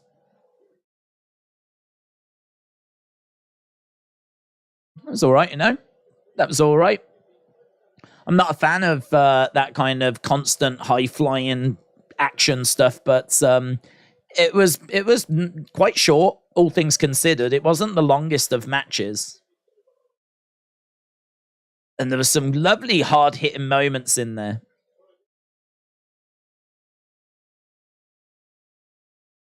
Cody, shout out to you. Cody gifting a Wrestling Daze membership to the community, which is very, very kind. We do have a members stream this week as well. It is that time again. So members, if you want to send in your thoughts and video clips, then you can do that. There's so many ways to get involved. We just did a Wrestling Escape Pod where people had sent in video clips. Where we did like backlash predictions and bits and bobs. Last week we did a community has got talent contest as well. Right now, so Axiom has managed to win the match. Oh, he's pulled off the mask. Scrypts is exposed. Reggie. Oh my God, Alfie, you were right. Reggie. Look at this. We're going to Big Daddy's. I think this is Austin 316's bar. He ripped the mask off. I can't believe it.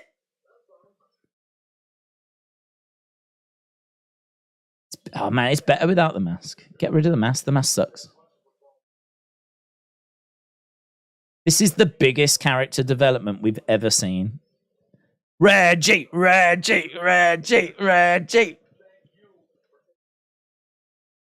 believe it. Alfie said, by the way, apart from the 3 yes or no's, I also sent a video on Twitter as my emails aren't working. He sent a video.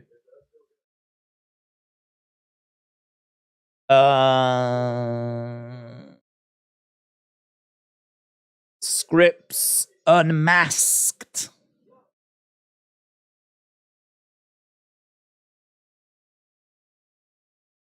Okay, we've got Briggs and Jensen right now, by the way.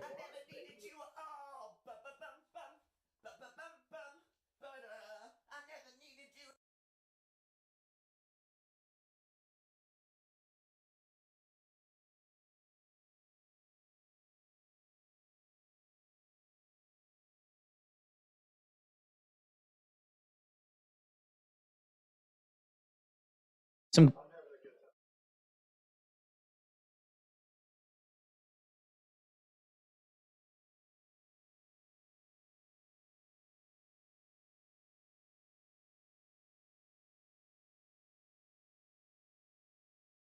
Okay, so they're back on the same page. He's apologized. He gives some advice on how to save the bar. A couple of girls tried to chat him up, and he's like, I'm sorry, I just want to have a drink.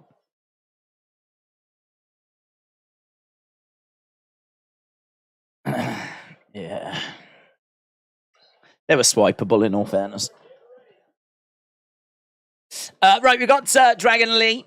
It's for member stream. Oh, okay. Okay, that makes more sense now. Right. What's this?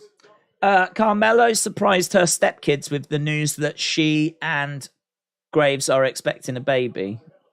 Okay.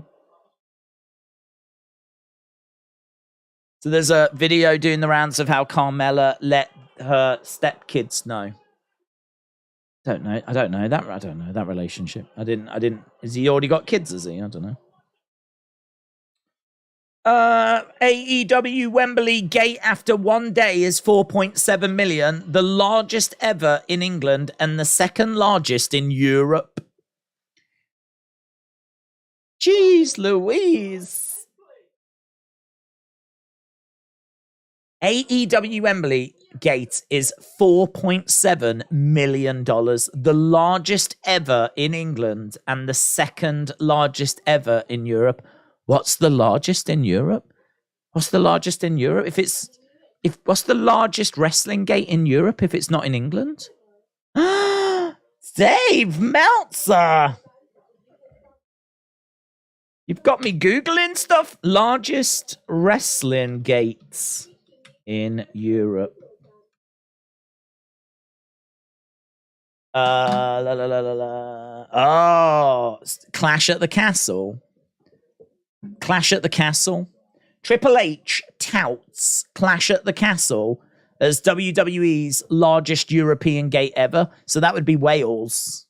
Oh, that's mental, isn't it? So the largest European wrestling show took place in Wales, which is Clash at the Castle. And then the second one would be AEW All In. Greg said Clash. What was the gate for SummerSlam 92? Don't know. I'll have a look. Wrestling gate SummerSlam 92. 30 years on from SummerSlam 92. Biggest it's still a slam dunk 30 years on. There a Wikipedia page for it? It'd be on there, wouldn't it? SummerSlam 92. Let's go. Head on tape today. It was the first major pay-per-view to take place outside of North America. The crowd, 80,000. WrestleMania 3 was reported to be 93.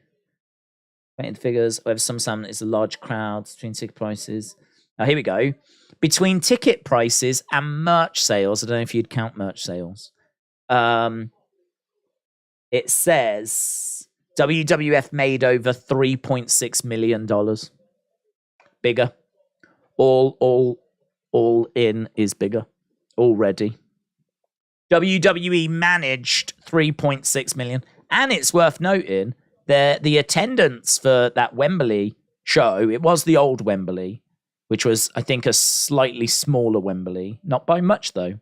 80,000. That's what SummerSlam got. 80,000. And from 80,000, 3.6 million. You got to remember, though, we are talking about a show that was 30 years ago. I mean, if you adjusted that for inflation, I don't know what it would be. But in all fairness, even if you adjust it for inflation, are you still getting to like 4.5 million? Probably not. That's a big number, man. That is a big number from AEW. Wembley is, 4.7 all in, is that right now? 4.7? That's an amazing number.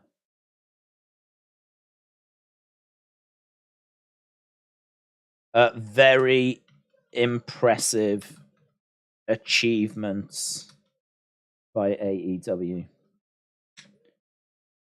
Just shows that the UK wrestling fans are as hungry as ever.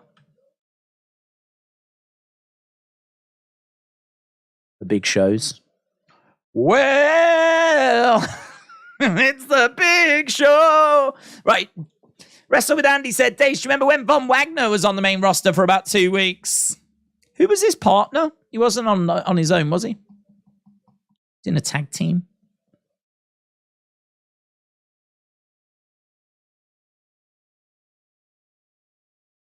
I feel like it's on the tip of my tongue, man.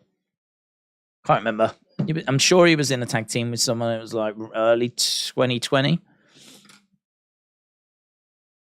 Right. JD versus Dragon Lee. JD McDonagh said serious gaming. How many tickets can AEW sell at Wembley? Well, they can sell, I believe, up to 90,000. They've apparently done 35,000. Sky's the limit, innit? Over 121 wrestlers on the main roster between Raw and SmackDown after the draft. I fear we're going to have bloated rosters. I fear that my camera has frozen, which it did the other day. Wonder if it'll fix itself.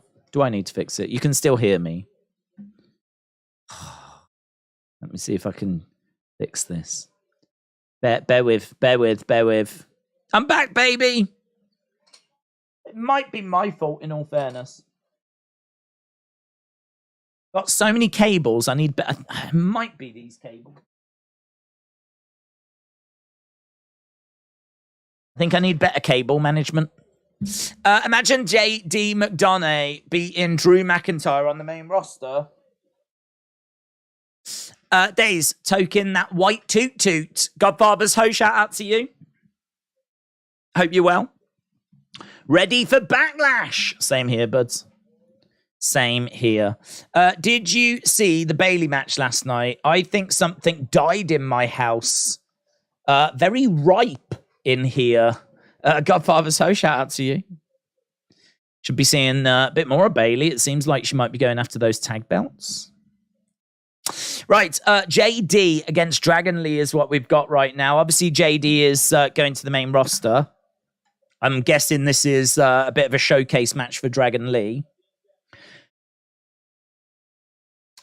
Rampage was 298,000 viewers only, and they want another show. Are you kidding me, says Meave. You've got to be kidding me.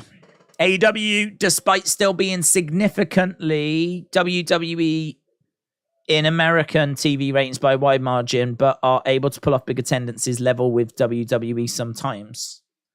Will you catch any of the UFC after the wrestling? No. Is there boxing after wrestling? Is it Canelo this weekend? But no, I won't catch any, unfortunately. I mean, I'm sure I'll see some highlights at some point in my life. I might even try and go back and watch the main card, but if I don't stream it, there's a good chance I don't watch it. The only stuff that I watch that I don't tend to stream is usually when I'm doing my research, where I go back and watch some of the old fights. Amin said Rampage is coming earlier this week, just like last week. AEW haters are awfully quiet. They said it would be an epic fail. I thought that it would go all right, actually. I said at the start that I don't think they would take this gamble, do this, if they didn't have some data that said that they were going to do some good numbers. You don't just book Wembley and hope, right? Because not when you've got access to Craven Cottage, which is Fulham's home, which they easily could have used that ground because they own Fulham. So, you know, you already own a stadium in London that's 20-odd thousand. I mean, when they did the announcement, that's where I expected. And I remember when they announced Wembley, you're like, okay, a bit strange. Wembley Arena. Wembley Arena is about 20,000. Why not just do it at Craven Cottage? But then, you know, perhaps you want to be indoors. Could make that make sense. So perhaps you want to be indoors. But it wasn't arena, it was stadium. So again, you know, you would not book Wembley Stadium 90,000 if you didn't have some good data, some good numbers that suggest that you are going to be able to sell a lot of tickets. And as I said, those numbers could be the TV ratings in the UK, which I don't think are anything that special, but might be enough to give you confidence that, I don't know, even if 10% purchase tickets, then we'll do the 20,000.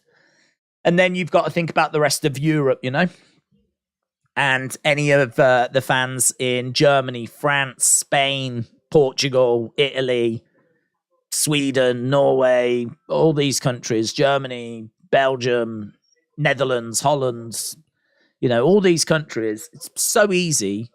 I've said before, I mean, like Europe is very much like America in the sense of, you know, in America, you can get from LA to New York, you can get from Texas to Florida, you can get from, you know, it's just easy. You jump on a plane, it's a couple of hours done.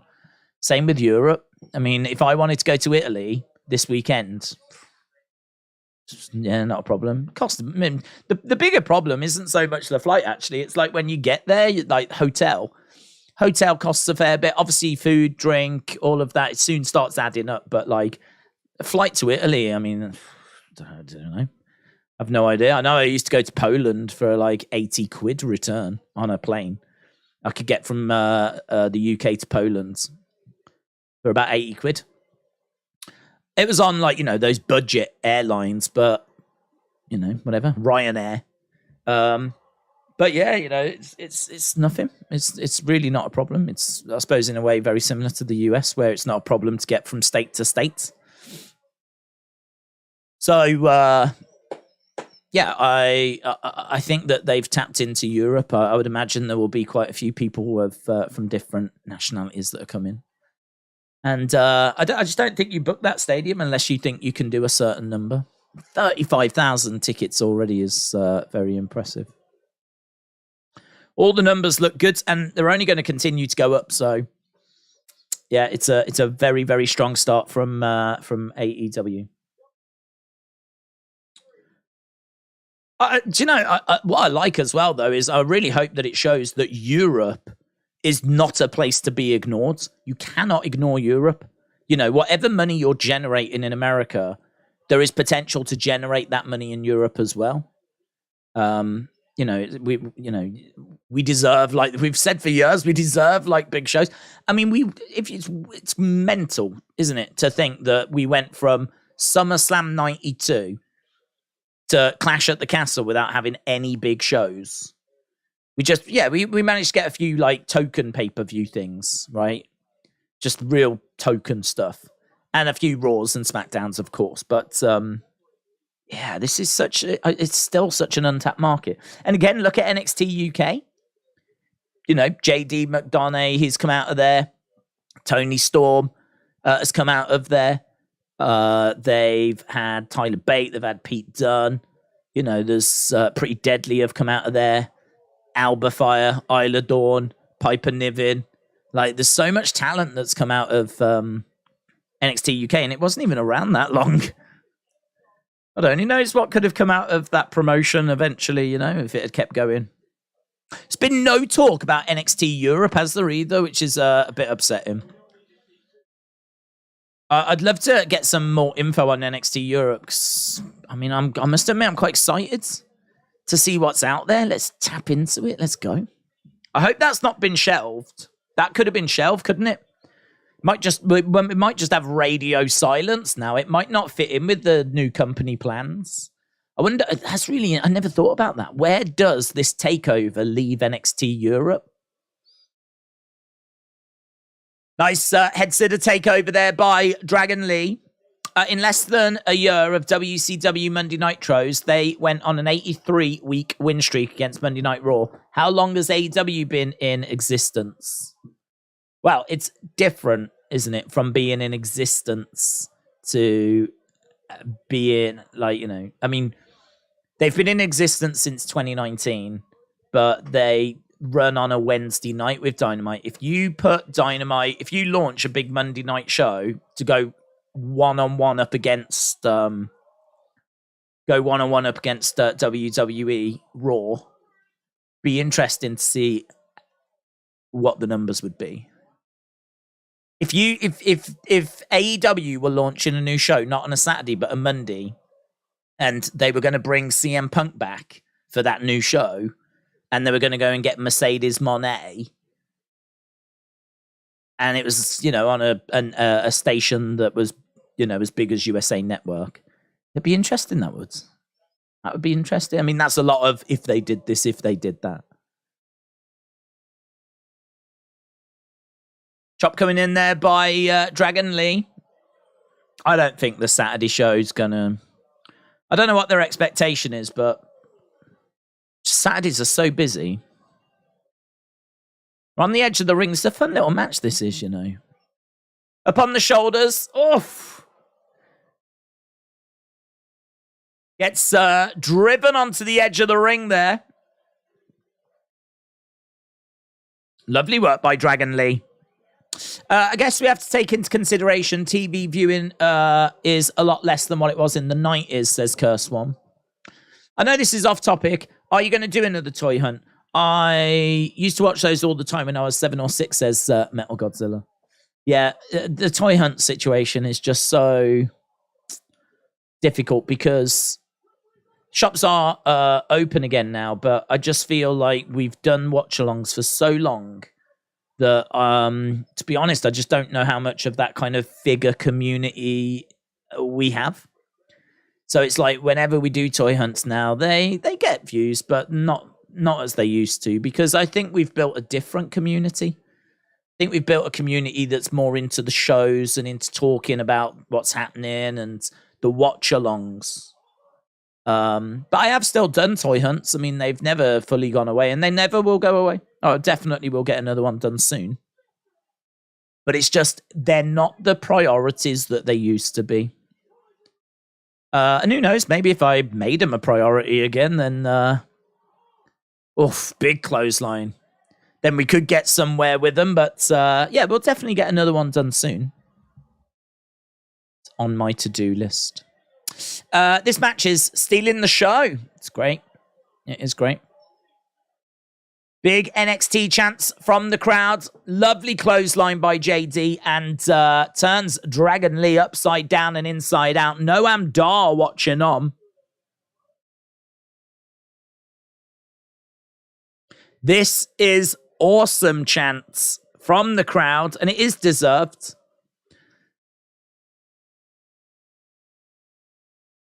Kicks coming in there by JD. This is JD's farewell to NXT. Oh, big powerbomb there by Dragon Lee. To kick out by JD.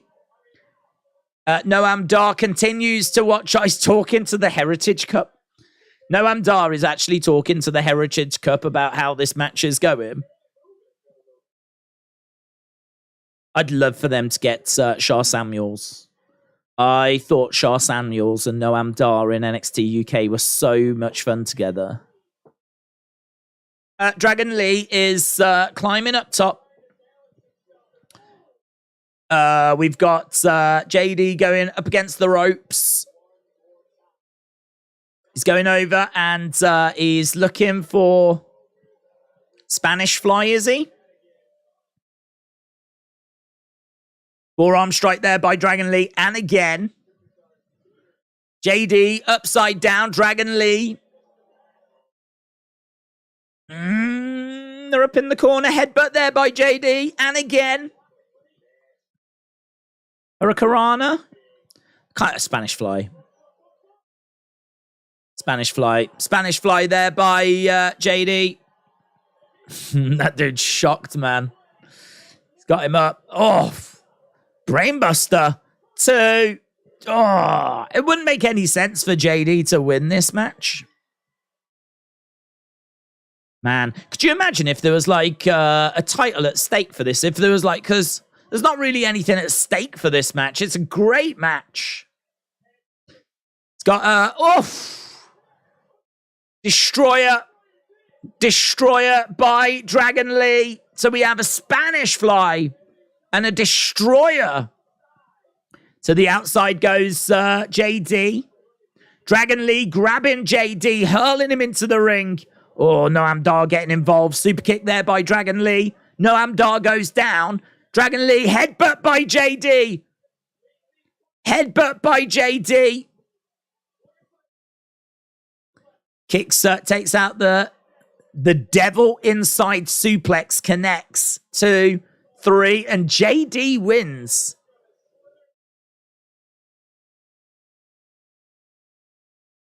Surprised? I would have thought you would have had him lose, to be honest. Put over Dragon Lee, but I suppose it furthers the story between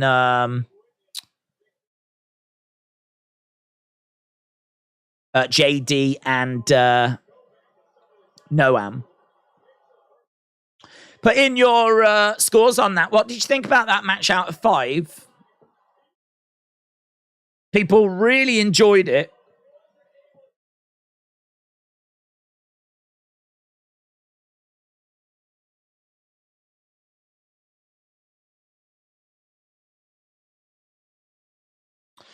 Uh, 9 3/4. 10 out of 10, said Bryson. 5, says Zoom Station. Wow, says Marty.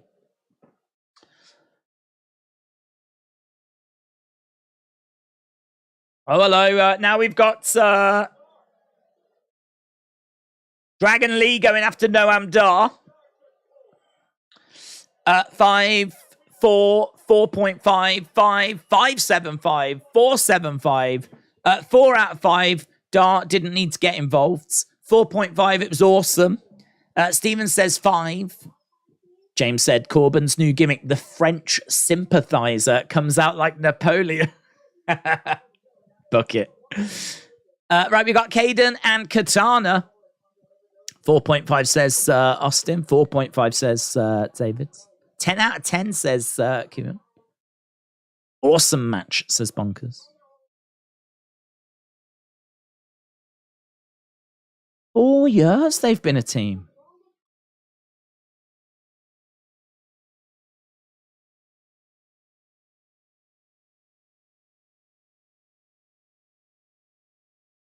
We're going out as tag team champs. This feels like a hug moment. Ah, she's trying to hug her. Oh, she doesn't like it. Right. Kayden and Katana. 4 years. She's like, it's been 4 years. It's felt like forever.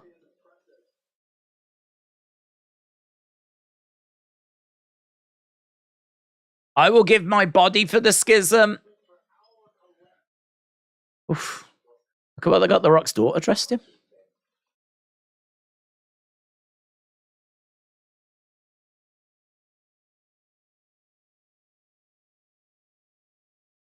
Four roots, one tree. They put the masks on. Do this for them. Do this for them and then do something for you. That's interesting, isn't it? Do this for them, then do something for you. What?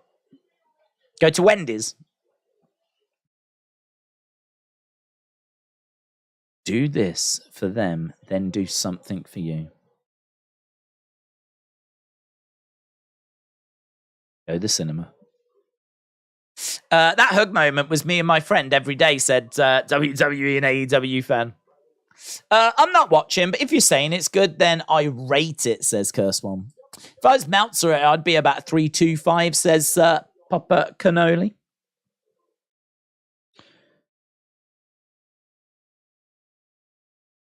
Gacy helping the dyad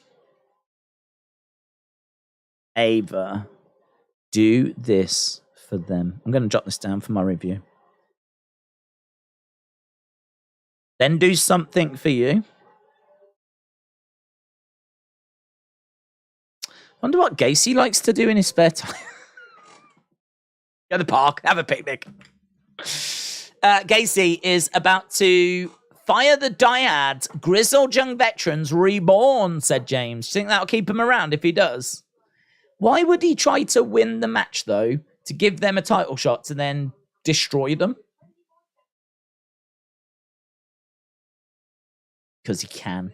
Because he wants to. Because he wants to. Why you got to play that song so loud? Because he wants to. Because he wants to. That should have been a no DQ or force count anywhere match between Gigi and Jacy. Perhaps we'll build into that. We do have, is it Battleground coming up? Battleground. I'm sure they'll have a match there. Nick is trending because of Tony's ridiculous tweet. Nick. Who's Nick? Nick. What's Tony's tweet? Oh, what's going on, man? I love all this. Who is trending? Where's Tony's tweet? I haven't seen any of this news. Oh, I bet Tony's happy, anyway. I bet Tony's happy. Today is one of the best days in AEW. This was 5 hours ago. Today is one of the best days in AEW history. Thank you to all buying. Thank you to all buying. Thank you to all buying AEW all-in tickets today. I don't think that makes sense, does it? Thank you to all buying. Thank you to all that bought. Does that make sense? I don't even know if that's wrong or not. Thank you to all buying AEW all-in tickets today. Thank you to all buying. I mean, I feel like it's probably just Twitter. It's probably grammatically not correct, but you can probably get away with it on Twitter. Thank you to all buying AEW all-in tickets today. Off to an amazing capital letters start already. 36,000 sold for £3.8 million. That's $4.7 million. We're only getting started. More great seats are going on sale. Let's celebrate tomorrow on Wednesday night. Is that the tweet? That's all right. Apart from the grammar concern. I ain't got no issue with that tweet.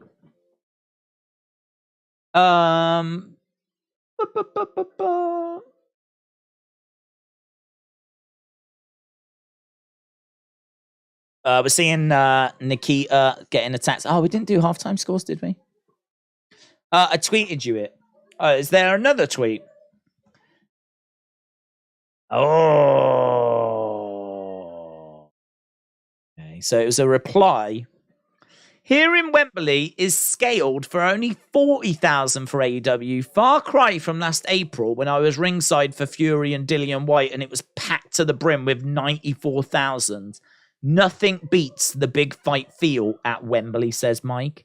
Tony said, lies. What a load of beep. Tell your agent, Nick Khan, to shove it up his ass.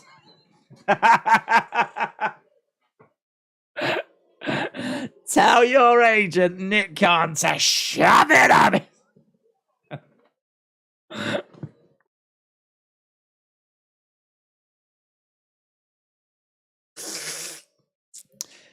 Oh, keep going, guys. Keep going. Love it.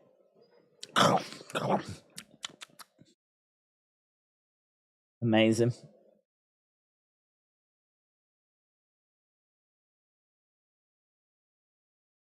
Thank you, James. You probably shouldn't encourage such stuff, but flip. Love it. Like a child. With USA Network and WWE, they were in the same fight. USA didn't want TNT to have a show doing similar numbers to Raw while spending only $44 million a year, while they spent $265.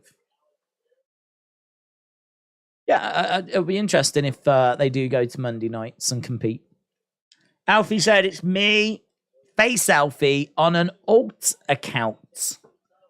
Alfie, Face Alfie, Heel Alfie. All the Alphys are welcome. Right, we're underway with Joe Coffey. Joe Coffey in action against Joe Gacy. Battle of the Joes. This town is only big enough for one Joe. Joe Gacy versus Joe Coffey. Joe versus Joe, interesting. I wish there was other Joes involved, but I can't think of any others. I can't think of any other Joes.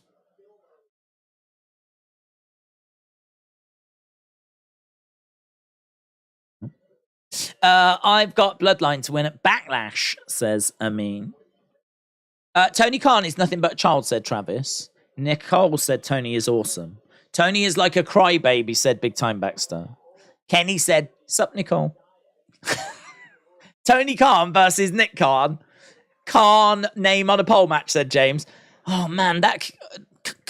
Khan versus Khan. This could be the co-main... This is Joe versus Joe. And then the main event could be Khan versus Khan. Brilliant.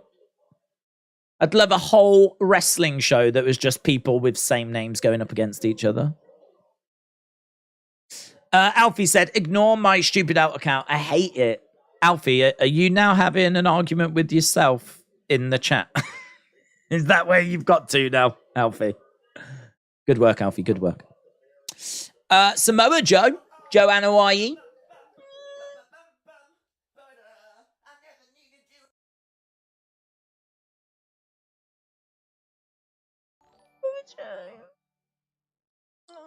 I mean, they do chant Joe, Joe, Joe, so I suppose it would technically count. Yeah, I'm going to give you that. I'm going to give you that. Daze, your Raw stream gets 30,000 views. Your AEW stream, about 4,000, says Ryan. Yeah, I mean, I'm not too surprised at that. We don't really seek an AEW community, do we? I mean, we do a lot of WWE. We do Raw, we do SmackDown, we do post-show recaps, obviously, which we'll do again for NXT tonight. We do toy hunts where we don't do AEW figures, so I don't think we really seek an AEW fan base. But it doesn't mean that we don't keep an eye on what they're up to. Down is Gacy. Oh, good work there by the Dyad. Rip Fowler. Here's Gallus. Gallus running around the outside. They're going to chase them away. Now we've got Dyad and Gallus brawling on the outsides. Oh, Ava gets in. Ava confronting. Oh, Ava goes down. Ava just drops down. Distraction. Gacy's going to get the win. 2, 3. They love that fake out thing, don't they? See that a lot. Gacy wins. Ava distracts. The Rock's daughter being cheeky. Look at that. Ivy Nile is not impressed with what she's seen there. She's sick of it. Joe Gacy manages to pick up the victory. Ava says, do something for yourself. I wonder what that'll be now.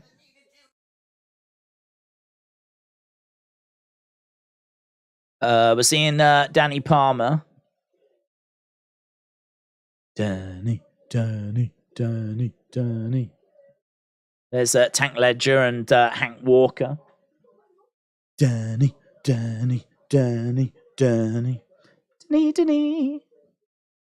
Coach Co said, does rubbing your dog's nose in their own poop or pee really work? Depends what you're trying to do. If you're trying to traumatize them, then I'll say yes. If you're trying to emotionally scar the animal, then yes, I would say it does work. Reese's Pieces fan said, Daze, how did the Montreal Screwjob first officially begin? Was it the WWE Championship loss or they really screw up? So the Montreal Screwjob, I mean, what I would say is definitely watch documentaries on it because there's so many and there's so many parts to it. But the bottom line is that Vince promised Bret a big contract. Then Vince realized he didn't have the money to honor that contract.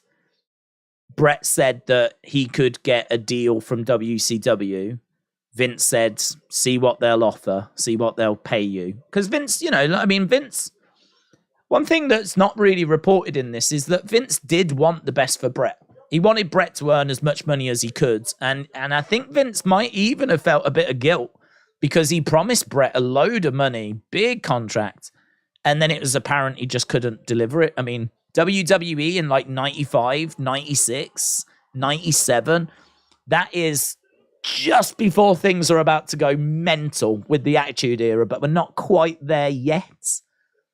Stone Cold isn't firing on all cylinders at this point. Really, 98 is when things will go bananas. And this is right at the end of 97. It's crazy. It's crazy. I mean, the thing is, it feels like the Montreal Screwjob is the moment that changes everything. So you could make the argument if Bret had just stuck around, if we'd have just got to 98. But I wonder if 98 would have been as big if the Montreal Screwjob hadn't have happened. Because it was as a result of the Montreal Screwjob that Mr. McMahon got so much heat. The whole Bret screwed Bret thing. And, out of that came the Mr. McMahon character and boom, we're away. But to cut a long story short, he said, go and see what WCW will offer. They offered him a big number. And so Bret agreed he would go to WCW. I don't think he really wanted to go. But, the offers were just so far apart. What he was going to get from WWE compared to what he was going to get from WCW. There wasn't really a decision to be made, but I think Bret really wanted to stay with WWE. But the problem then was, okay, so Bret's going, how do we get the belt off him? And the one thing Bret didn't want to do is, he didn't want to lose it to Shawn, but he especially didn't want to lose it in Canada. And WWE were running out of time. Bret said that he would drop it the next night on Raw. But the one thing WWE did not want to run the risk of is Bret taking that belt to WCW. Because Medusa had done that. Alundra Blaze had took the women's belt and it had been thrown in the trash on WCW.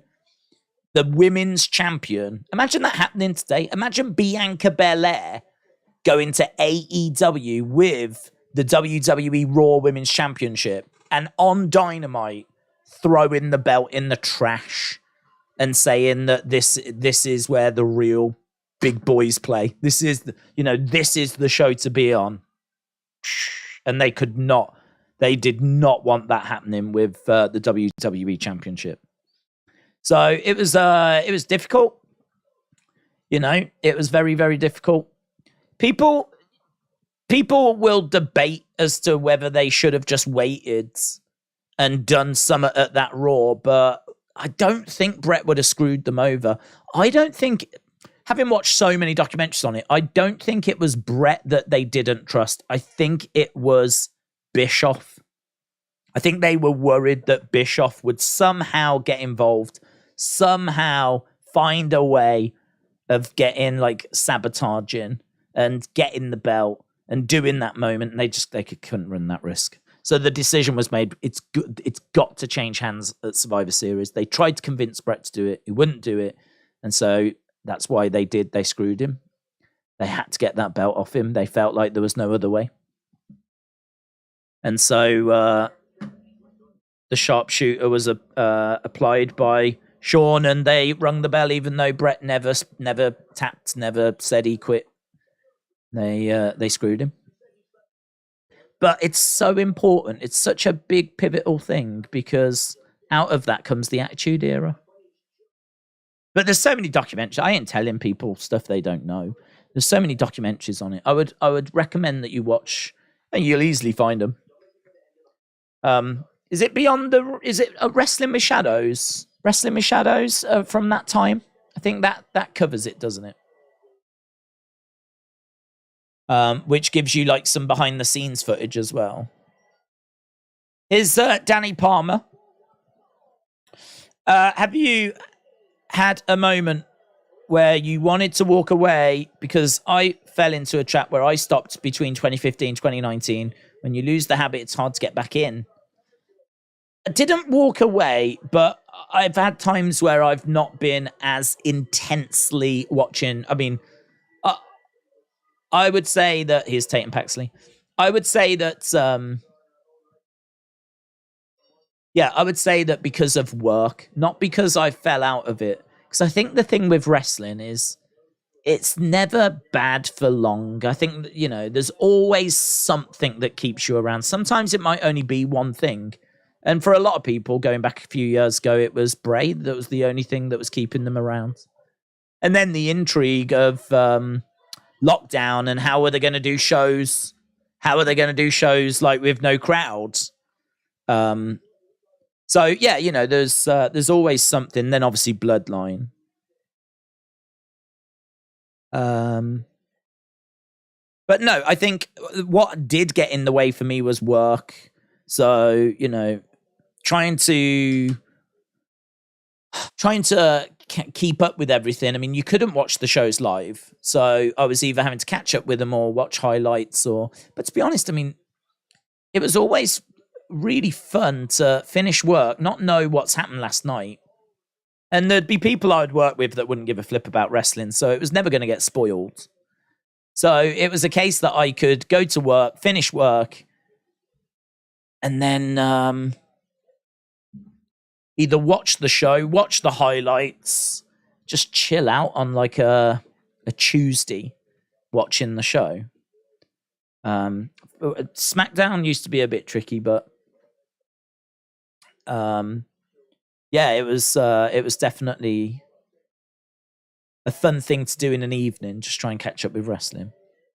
But no, watching live, I mean, that was not happening for ever. It's to watch it live in the UK, you've really got to have like the right schedule. We are underway with Danny Palmer and Tatum Paxley. Tatum Paxley obviously has broken away from Ivy Nile.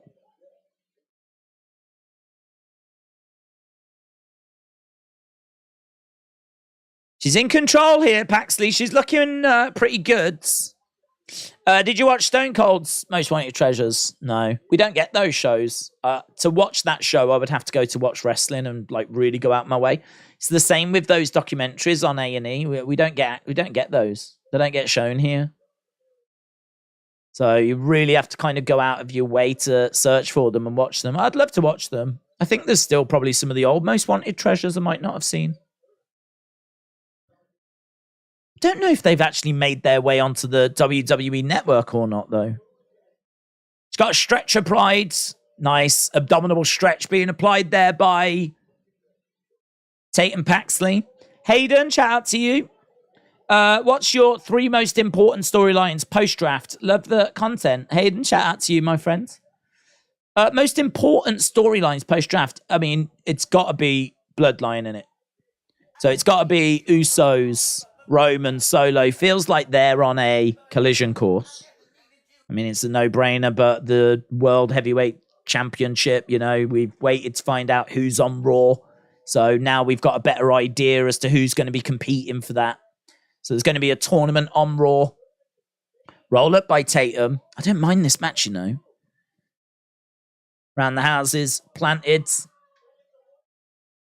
So yeah, I would say that. And then I would say how we're going to use the NXT talent, because I think Grayson Waller is a big star in the making. I really do. I mean, we've had conversations about who would you take, Grayson or MJF. One, good work by Danny Palmer. Lovely splash, and she gets the win. Danny Palmer wins in her NXT debut, although I do think we might have seen her before. I can't remember if I've seen her here or seen her on NXT Level Up. That's a nice landing, that is. Nice splash. Yeah, so it's going to be Bloodline. It's going to be the new World Heavyweight title tournament.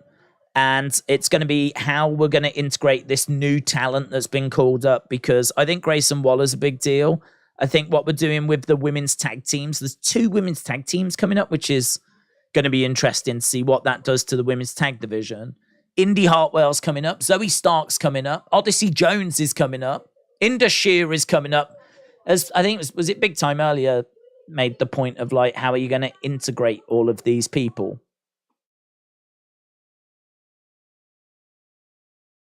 We've got Chase U here.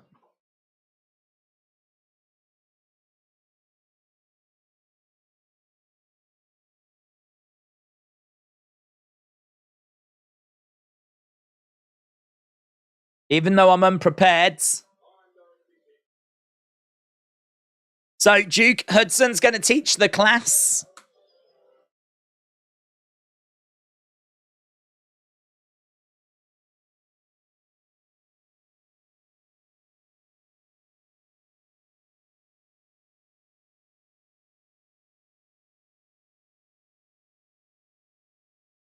Hold up your paper.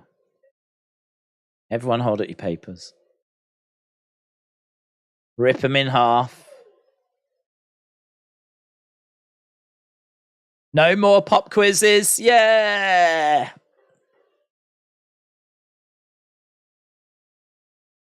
Duke University has got a nice ring to it. That's good. Duke University has got a nice ring to it. Just done it in all fairness. I'm gonna make you fall in love. Opinions on Seth and Roman right now. I think, Roman has never been better. The only thing I'd say with the Bloodline is I think it's missing a bit of comedy. I think that the secret ingredient in recent times has been Sammy, who hasn't been a secret. But I think he was actually at the start. I don't think people realized just how important he was being in that role, because he brought some much needed humor. And I don't think there's much humor in the Bloodline now. Obviously, we're telling quite a serious story at the moment, so it's not the end of the world. I'm guessing it's going to build towards Usos against Solo and Roman, which will be great. Definitely be down for that. And I think that, yeah, I don't know. It's been so good with Sammy, and the whole thing was so good that this does feel a little bit like a come down, but it is very intriguing what we're doing with the Usos. It is very intriguing. It's still good. It's not outstaying its welcome. It's not a problem. It's just, is it as good as when, like, we had the Usi stuff and all that? Probably not. I'd probably, if I had to choose, I'd probably choose that. And I'm someone that does enjoy comedy in wrestling when it's done well, and I thought that was excellent. So, thoughts on Roman? I think he's having the best run of his career. I think that people are seemingly getting more bored. I mean, he is getting booed out the building now. He has just beaten many people's favorites. People are upset that he's managed to retain against Sammy and retain at WrestleMania against Cody. Cody has not finished the story, and Sammy did not get his moment.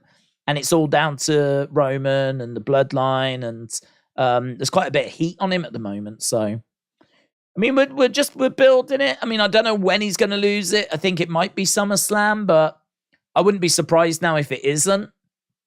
And it just keeps going. And, I said before, have they managed to get The Rock secured for WrestleMania 40? And the plan is Let's do Roman versus The Rock main events. Let's go all in. Let's go big. We're not going to have Roman lose. We're just going to keep the belts on him. We've found a way of introducing another champion. That way, Roman can just keep going, right? And we're going to go all the way to WrestleMania 40. We're going to do Rock versus Roman. It's going to be a massive main event, one of the biggest of all time. And, we're talking about the biggest star in Hollywood taking on one of the biggest names in wrestling history now, certainly WWE history, who's on his greatest run. And God only knows what the number will be by the time we get to WrestleMania 40 if he has still got those belts. So, and then you collide them in this dream match. Because I think we are genuinely running out of time to do this match. I think we've only got a few years. I don't know how long Roman's sticking around for. So it's kind of I really thought it was going to be this year's WrestleMania and it wasn't. So could it be next year? Could it be never? Oh, this is cool. They're looking at Beverly Brothers pictures.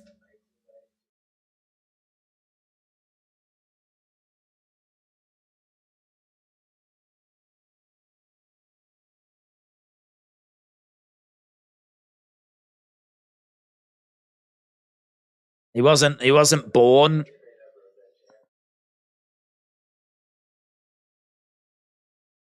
I will be champ, says Von.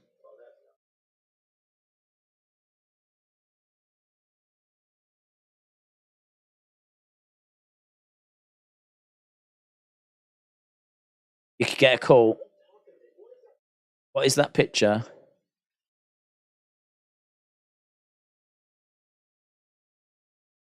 It's interesting. Robert Stone's is that you? Oh, there's a scar on his head.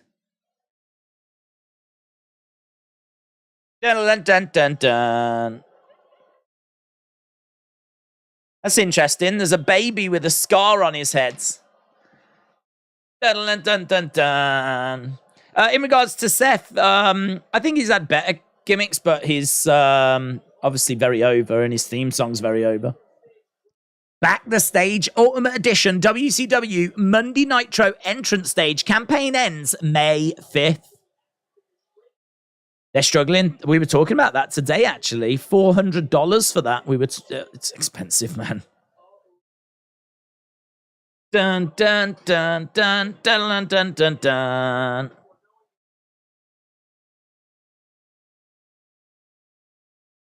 I love them, man. I don't know why. I love that entrance. Dun, dun, dun. 5, 4, 3, 2. Bum, bum, bum, bum, bum, bum, bum, bum, bum. They're going to bring some much-needed fun, man. The world needs more fun. Monday Night Raw needs more fun. Is Roman eligible to win the new title? No. Here is Alba, Fyre, and Isla Dawn. Bum, bum, bum, bum, bum, bum, bum, bum. He was an experiment, said Horatio Mind. Daze, I'm in Maryville, Indiana. I usually join the NXT streams from Hammond, Indiana, but I'm visiting Maryville, Indiana. Well, shout out to Indiana. Hope Indiana's well. Isla and Alba versus Kayden and Katana.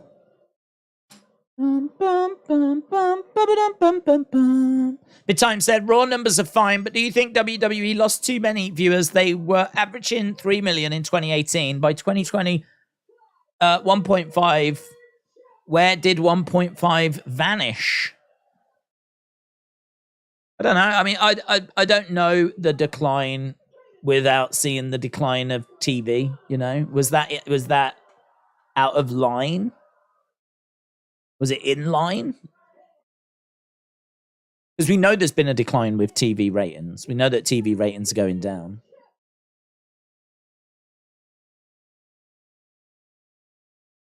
I mean, I would say that the product's probably just got a bit stale.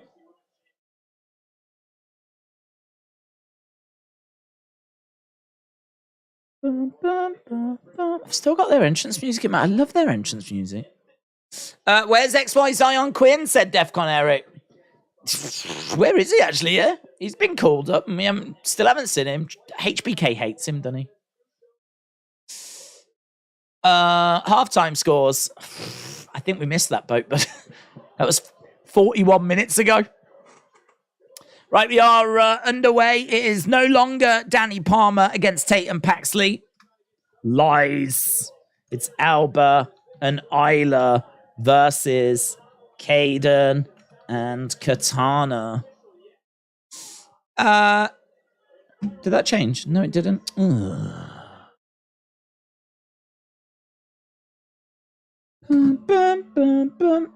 K and K versus A and I. There we go. That'll do.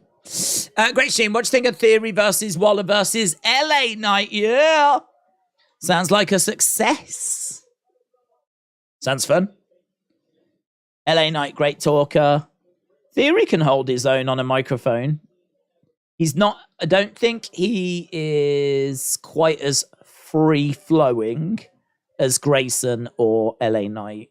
I think he's very good if you give him something to say. And I think he could also go out there and, you know, say some stuff. But, I mean, he got battered by John Cena, man.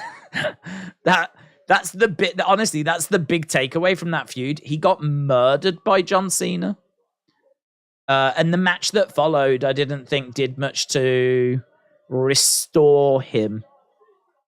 He just got schooled. He got schooled. Whoop. So, but yeah, he's, you know, you give him something to say, he can say it. He's got good delivery. He's very clear. He doesn't let the crowd get to him. But LA Knight and Grayson Waller are probably more free-flowing with their promos and have that ability maybe to be a bit cheekier, you know? LA Knight will quite happily do impressions and didn't he say to Bray backstage is like, take your puppets and shove them where the sun don't shine. Shove them where the sun don't shine. I don't know if I could see Theory kind of go in there. Theory, I think, is a little bit more textbook, if you will. I'm better than you. I'm the future, you know, or I'm no longer the future. I'm the now, all that kind of stuff. Chill Dude said, this match is like if Brock and Goldberg's match at WrestleMania 20 was for a world title. You can hear Austin Theory's confidence when he speaks. Yeah, I'll definitely. I wouldn't want to get it like twisted. We're not saying it's a bad promo. Just saying that I don't think he has those kind of kill shot lines like you get from, you know, Grayson or from. I mean, Grayson. I think Grayson is just. As I said, there was a serious conversation about if you were starting a wrestling company, would you take Grayson or MJF? And my answer was Grayson. I still stand by it. Still have not changed my mind. I think he is bigger physically. I think that his promos, we haven't even scratched the surface of them. I mean, he did a video, which was a TikTok, where he walks, I don't know if you saw this TikTok, it was brilliant. He walks out of this building, right? He's got a girl with him as well. And he turns around and he's like, good talking to you. Like, it was really great to catch up. Oh, love the Pepsi tattoo as well. Like, see you around. And this was obviously around the same time CM Punk had been backstage at Raw. So Grayson used that and made out that CM Punk was backstage at NXT and was like, love the Pepsi tattoo and everything. And as he came out, he had a t-shirt of Hasbulla, but the face was Carmelo Hayes. So he started his little thing with a little nod to the CM Punk news. He had a great t-shirt on of Hasbulla with Carmelo's head on, basically making fun of Carmelo's height.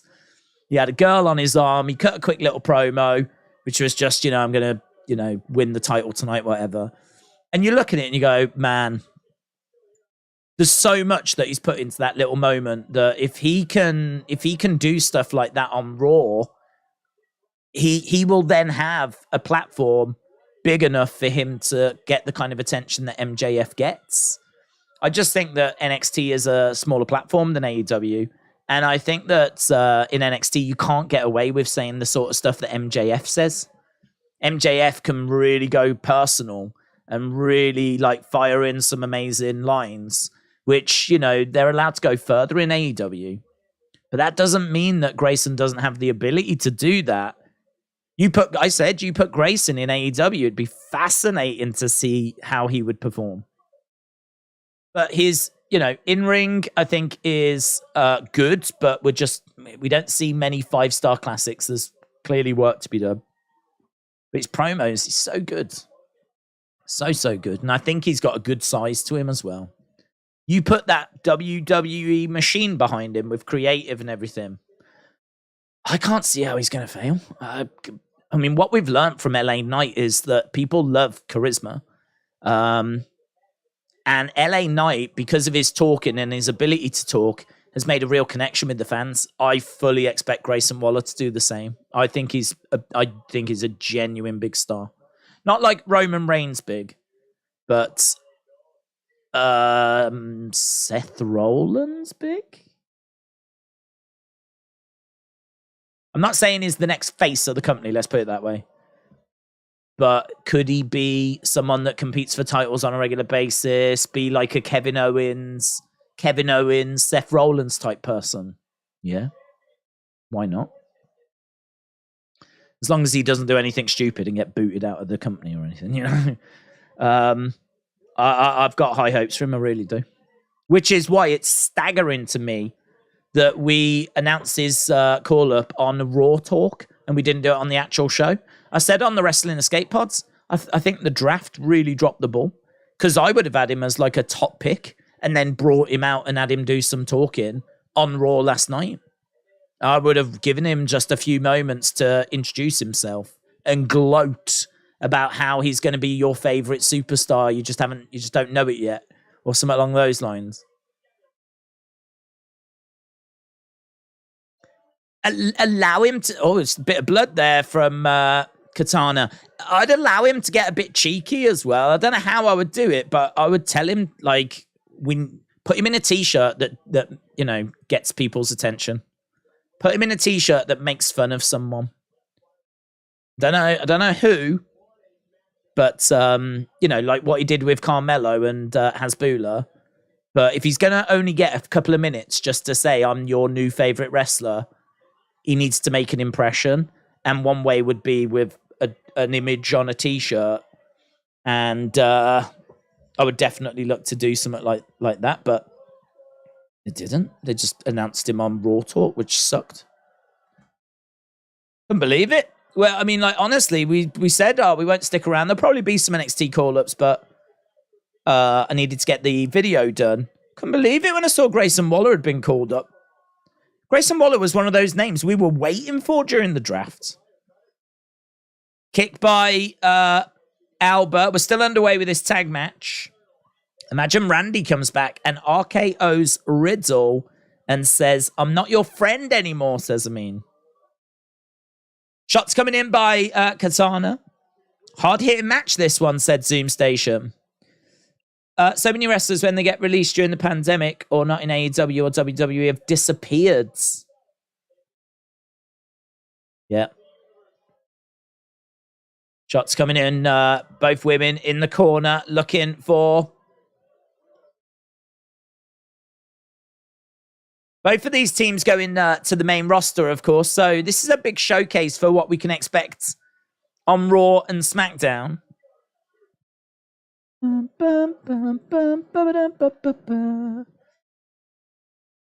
NXT chants. There's a sign in the crowd that says Isla Dawn scares me. Isla Dawn scares me. I love that sign. Right, we've got another tag team work again. Big spot crossbody. Got 10 minutes left and maybe a bit of an overrun. Maybe this isn't the main event. All 4 women are in the ring right now. This referee could not have lost more control if he tried. He's put the gloves on because I think Katana is busted. Oh, yeah, she is. Oh, finishing move there by Isla and Alba. Plant her face first. 2, 3, and they win. Alba and Isla are going to stay as the NXT Women's Tag Team Champions.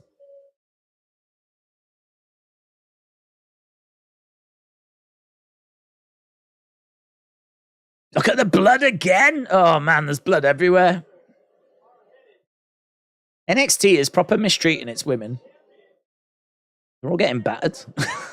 They're all getting busted open. They're all getting busted open radio. Okay, so they retain more bloods. Oh, hello, is that? Here's Dijak. Oh, yeah, he attacked him last week, didn't he? They announced that Indy will talk after this match, says Returner Yoshi. That'll be nice. See what she's got to say.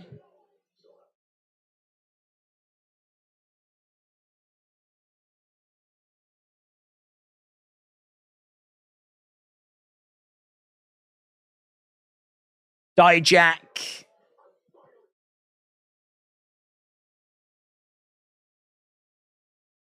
Dijak said he's going to break. And there's Indy. On crutches.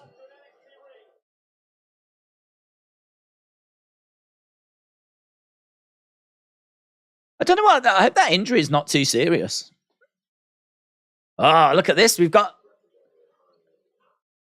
WWE Most Wanted Treasures. They haven't cut it. I don't think they should be showing this because we don't get... Stone Cold takes on America. Superstar Sunday continues on A&E. We don't have A&E. They should have cut that. Silly BT Sport. Can I come here on Sunday and watch those shows? I don't think so. Botch. BT Botch. Dijak has been a trip to Cobb County, Georgia with his new nightstick.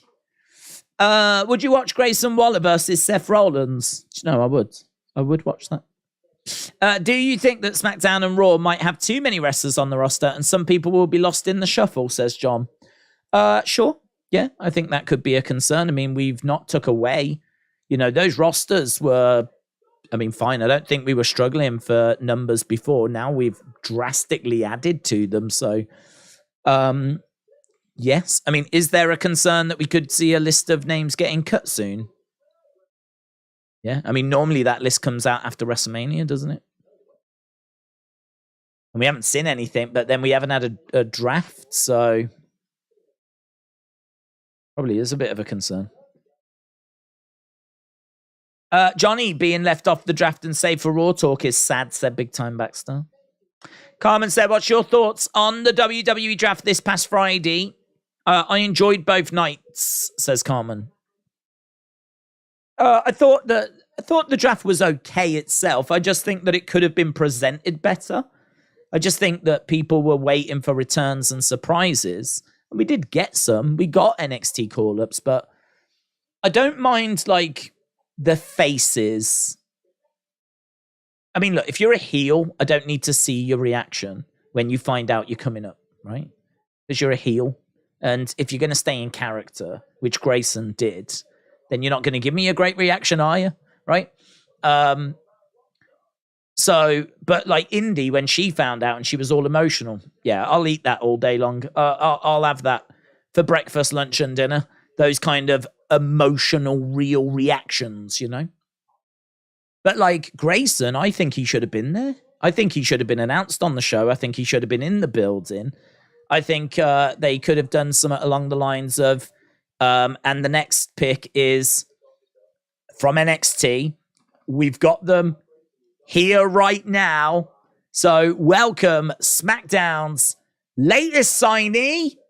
Do you know what I mean? Like, you know, had a bit of spice, had a bit of drama. Instead, it was just, here's a graphic. Here's a graphic of some people that a lot of you might never have heard of. Because you got to remember, what? 1.8 million watch Raw, 600,000 watch NXT. So, you know, 1.2 million aren't watching NXT. They might be aware of them from, like, social media posts or something, but I kind of think we could have done with some video packages. We could have presented it a bit different. I also, just even little things like why use the same legends that we used on Friday on Monday? I don't know. There was a few head scratching moments, but I mean, look, the draft itself, you know who's on the roster, so you know who we're drafting. So, you know, I mean, it was done all right. We didn't even get a robot celebrating. Back in the day when Fox, like the example I always give is that Lucha House Party one. They got Lucha House Party and the Fox robots like, yeah. That was a highlight. Didn't even get that. Didn't even get that. We got no Bray Wyatt. Yeah, but Bray seemingly is not ready to return, so I can't blame them for not giving us Bray because I don't think Bray's ready to come back. If he is ready to come back, then yeah, I mean, they could have given us Bray. But I can't blame them for not giving us Big E or Randy or Bray or Alexa because we didn't get them. I mean, we didn't get them, so I don't think they're ready to come back. What I can criticize is how they presented what they presented. So I can criticize how they presented Grayson Waller. And as people have said, you know, they would have liked to have seen Johnny on the show as well. So those things I feel that you can criticize. I can criticize the fact that they gave us the same legends on Friday as we did on Monday, you know, and we could have got different names.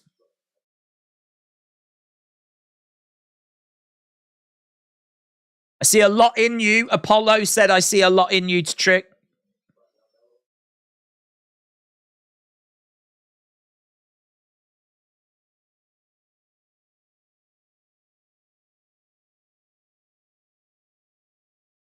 Don't let that talent go to waste. So Apollo, just building up Trick before he leaves. This is nice. I like this. You don't know how much that means to me. That's nice. Don't let those don't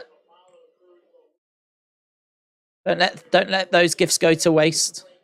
Right, next week, Ilya versus Dijak. Next week. Dyad and Gallus next week.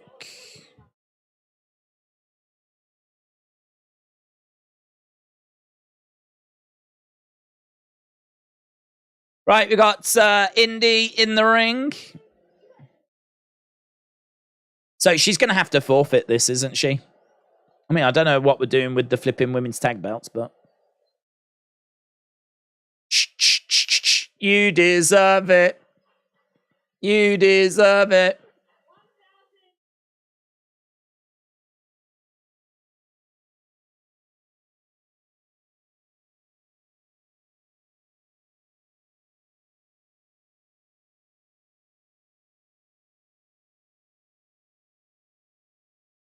I was a fan of the black and gold era, says Indy.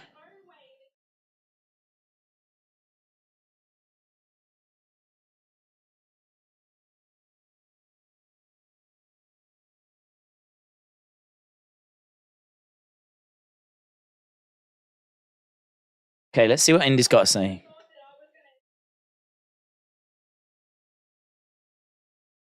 People doubted me. Until I found the way. Yeah.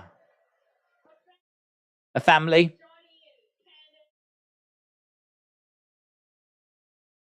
My sexy Dexy.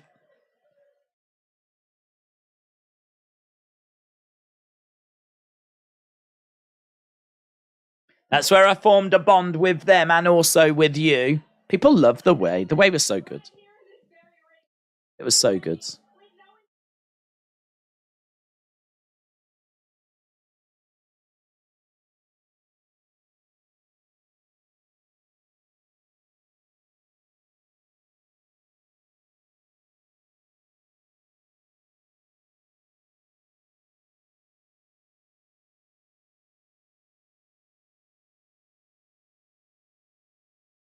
Last week.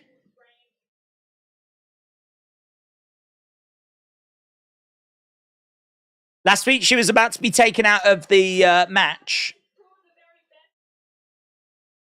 I mean, in retrospect, she probably should have been. Shouldn't she?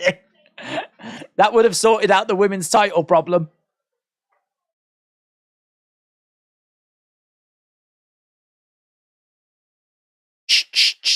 Indie wrestling.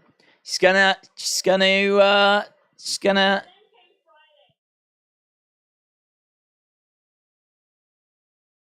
drafted to Monday Night Raw. She's gonna have to drop that belt. Shh, back to the you deserve it chant.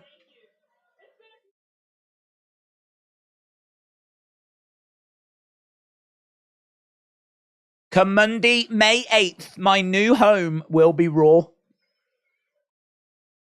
We will miss you, chant.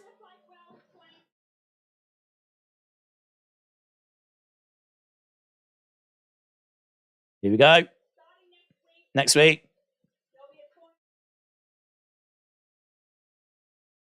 Tournament next week.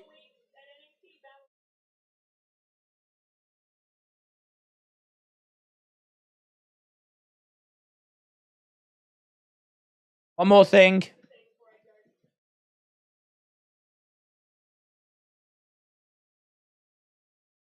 Don't cry because it's over. Smile because it happened. Don't cry because it's over. Smile because it happened. Is she going to cry? She might cry. Cry, cry, cry, cry, cry. She said don't cry. She's going to cry. She says she lives her life by that quote.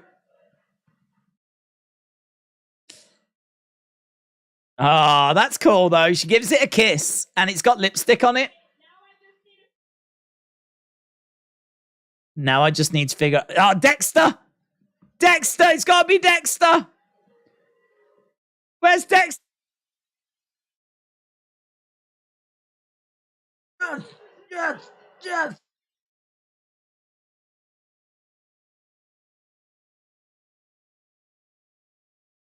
I don't think all of the audience had seen him. Yeah, this is just honestly this relationship is going to kill on the main roster, innit? This relationship is just going to be so good.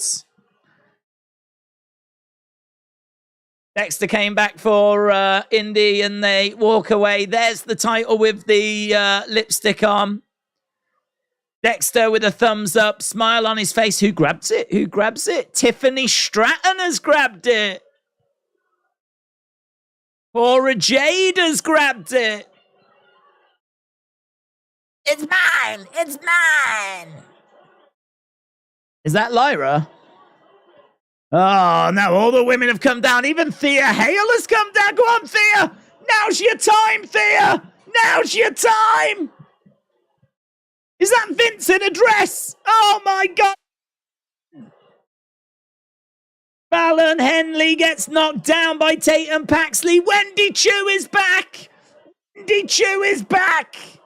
It's carnage. It's carnage.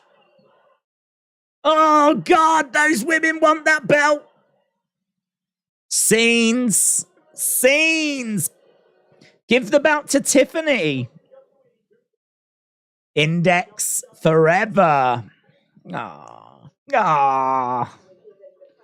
Did you hear Vince stayed away from the draft and left it to Triple H? Wow. Good. Give Tiffany the strap. It's fight night. Uncle Howdy is back. Howdy was in there. Bray was in there. What? Bray wants the NXT Women's Championship. Make them humble, Thea. Make them humble. Yes, Thea. Yes, Queen. Let's get, stop hyping her up. Thea. The greatest female wrestler ever. I heard that Manami Toyota wanted to be Thea Hale when she grew up.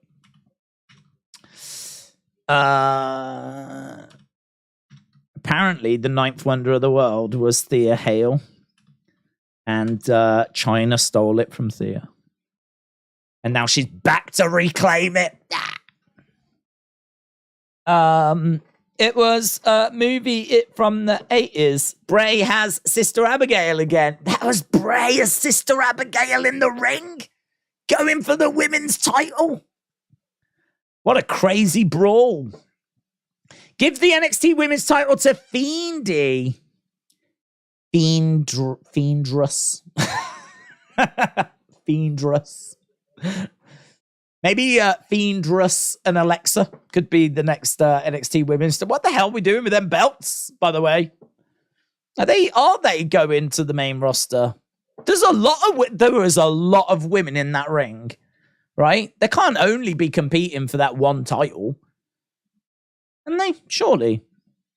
That was a ring full of women.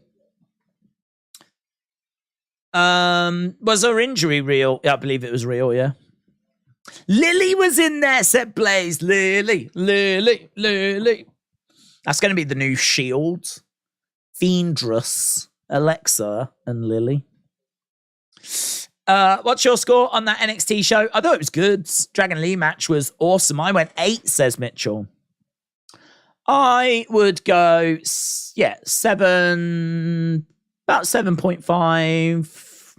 I could sit down and have a beer and a conversation about going to a 7.75. I probably wouldn't go 8, only because I don't think there was an OMG moment for me. I always think, was there something that made me go, oh my God. I mean, the Dexter moment was nice, but it's not anything that's going to change. There was the blood, though.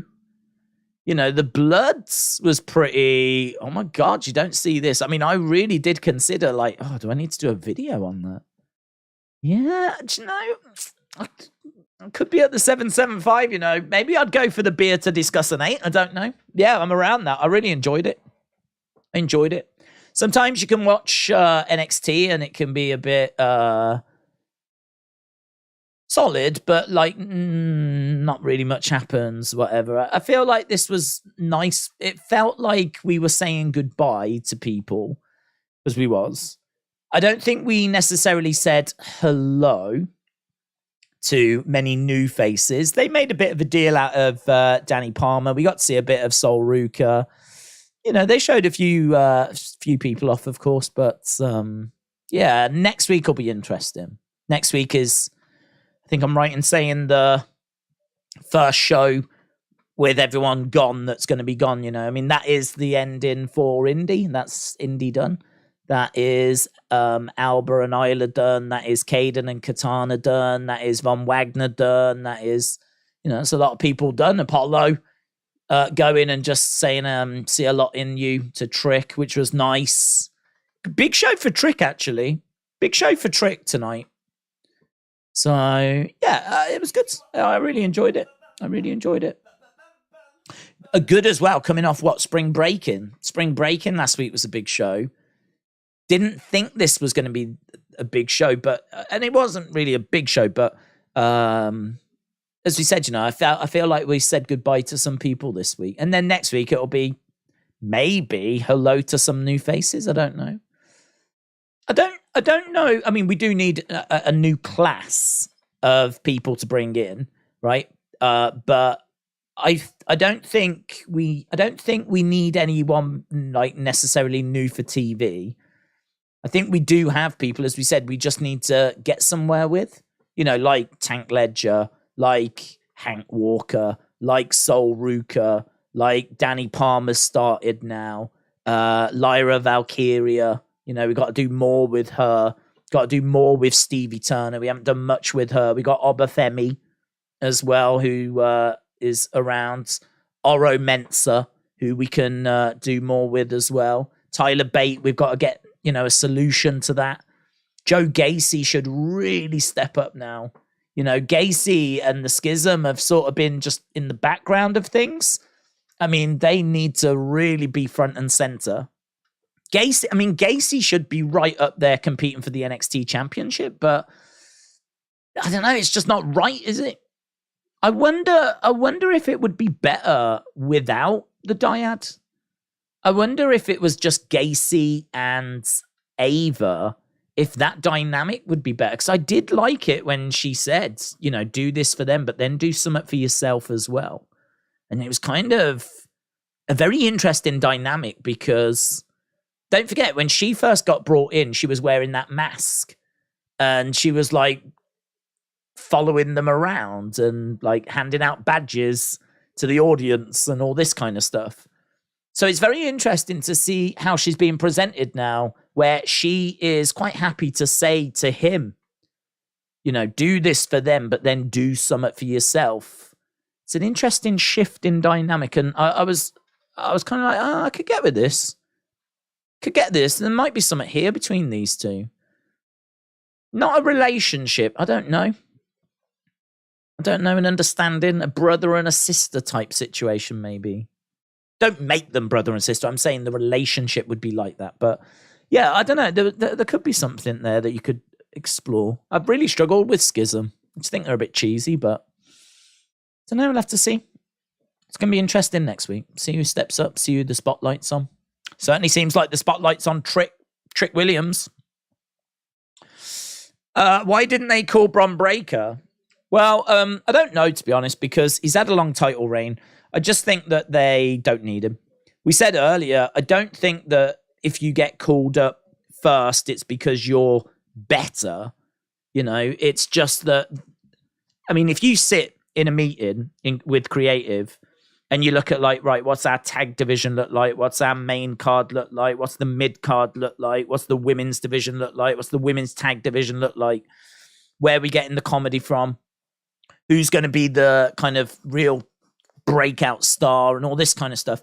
They might have moved the roster around, and their breakout star, they might want to really focus on Karrion Kross, and he might be the breakout star. They might want to really focus on Johnny Gargano, and he might be the breakout star. We've got Tommaso Ciampa coming back. We've got Bronson Reed on the main roster. We've got so many people that we haven't got behind yet. We haven't really given a big push to, just because they've been lost in the shuffle. Do we need to add Bron Breakker to that mix of another name that we need to get behind? Because we've got to get behind Johnny, and we've got to get behind Tommaso, and we've got to get behind the likes of Bronson Reed and Solo. We've been massively building up Solo, but we haven't, we've done some good stuff, but we haven't even scratched the surface of what we can do with Solo. Is there room for Bron Breakker right now?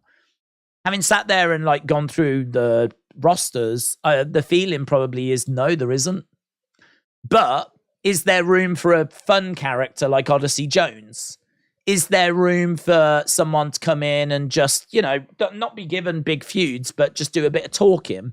Someone like, say, Grayson Waller, who could be, we're not going to push him. He's not going to be a big focus like Bron would be. But we'll give him some segments, we'll give him some feuds, and his charisma will just, he'll be like LA Knight. We give LA Knight some segments, we give LA Knight some feuds, and he just shines through.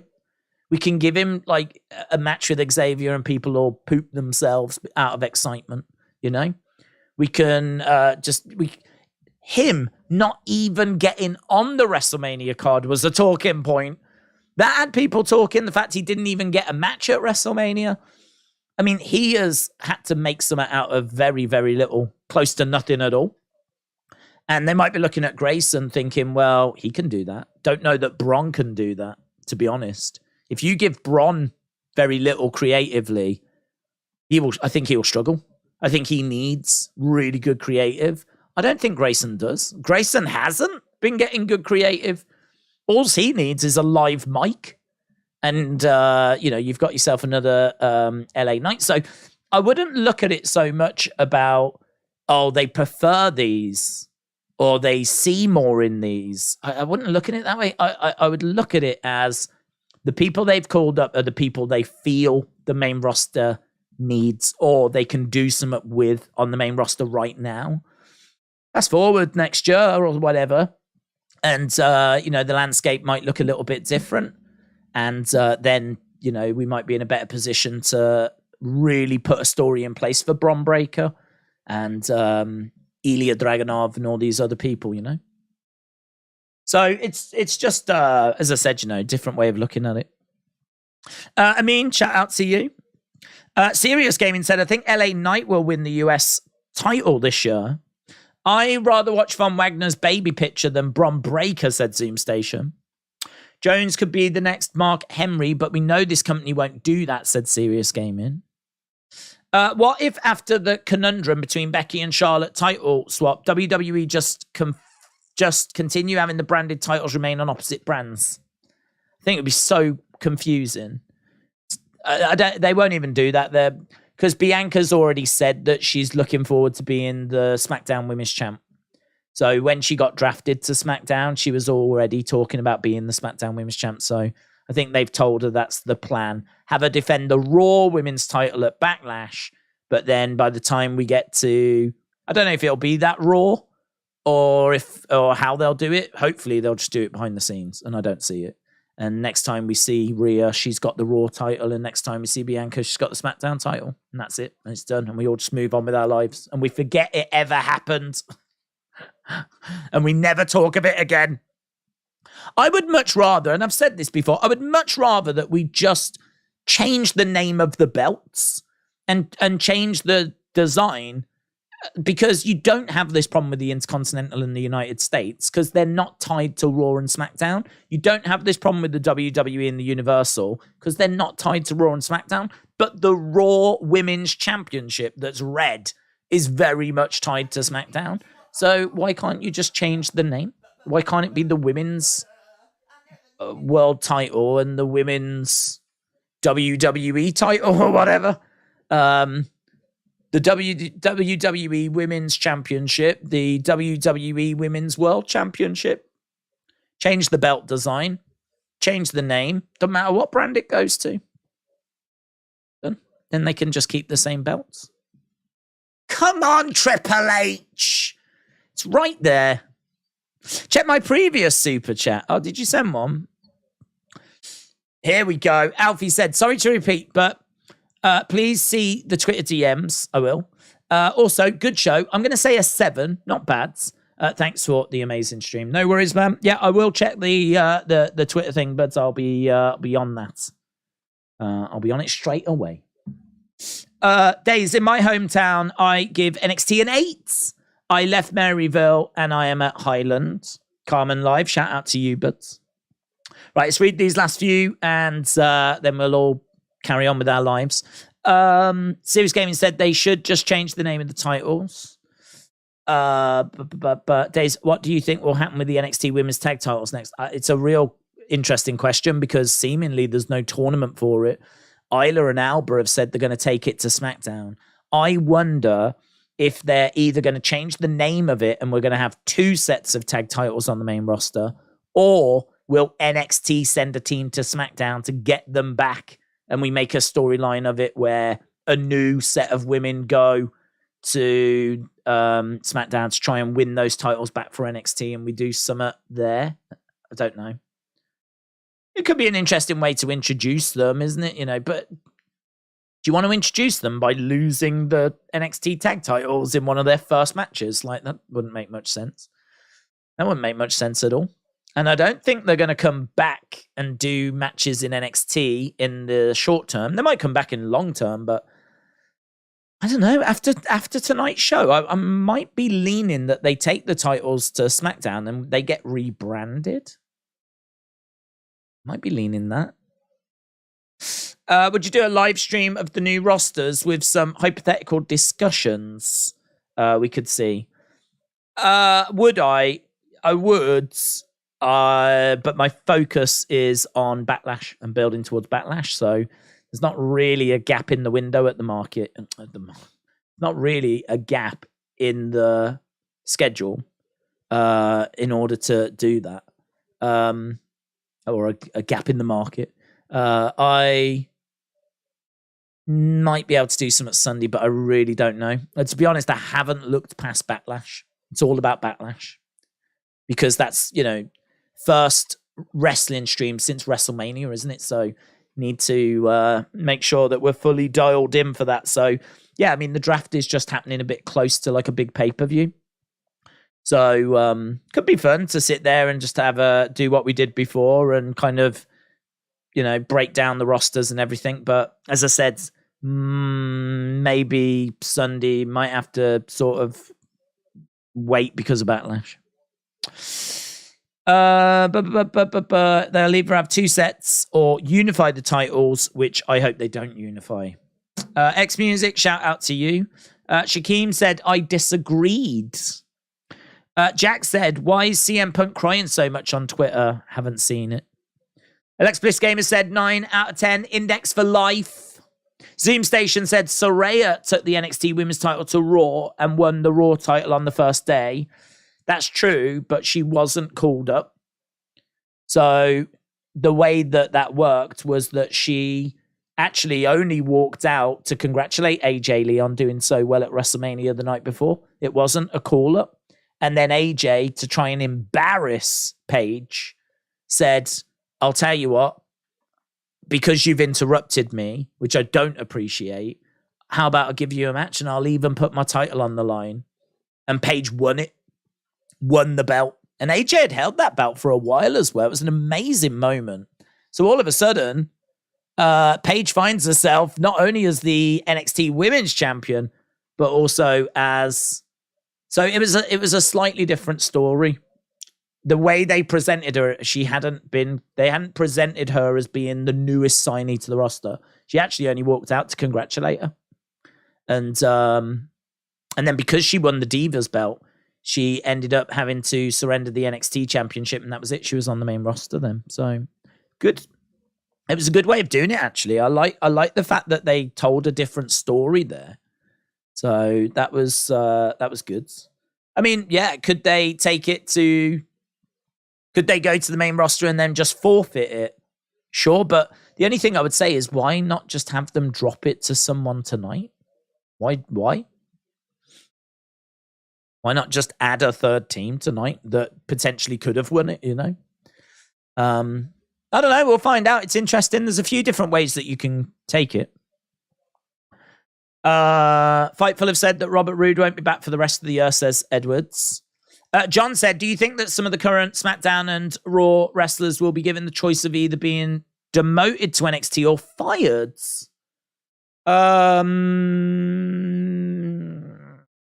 Maybe. I don't know if anyone's been given that choice. That's an interesting question. I genuinely don't know if anyone's ever been told that. Either go to NXT or we've got nothing for you.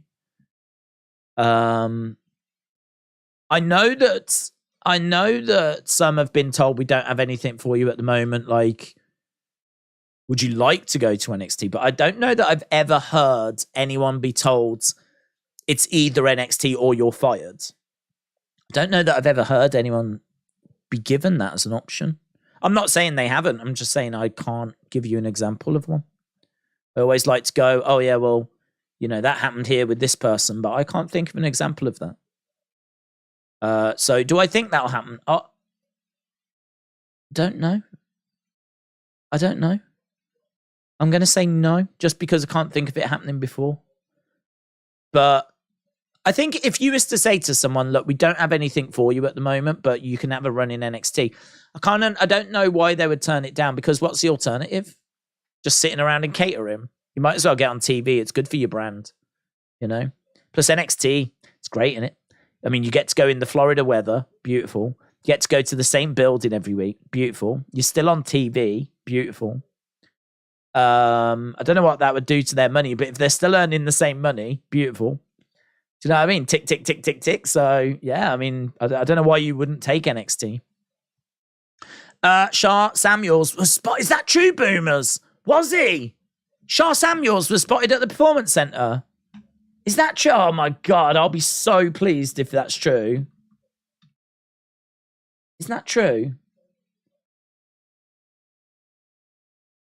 Shah Samuels was at Insane Championship Wrestling.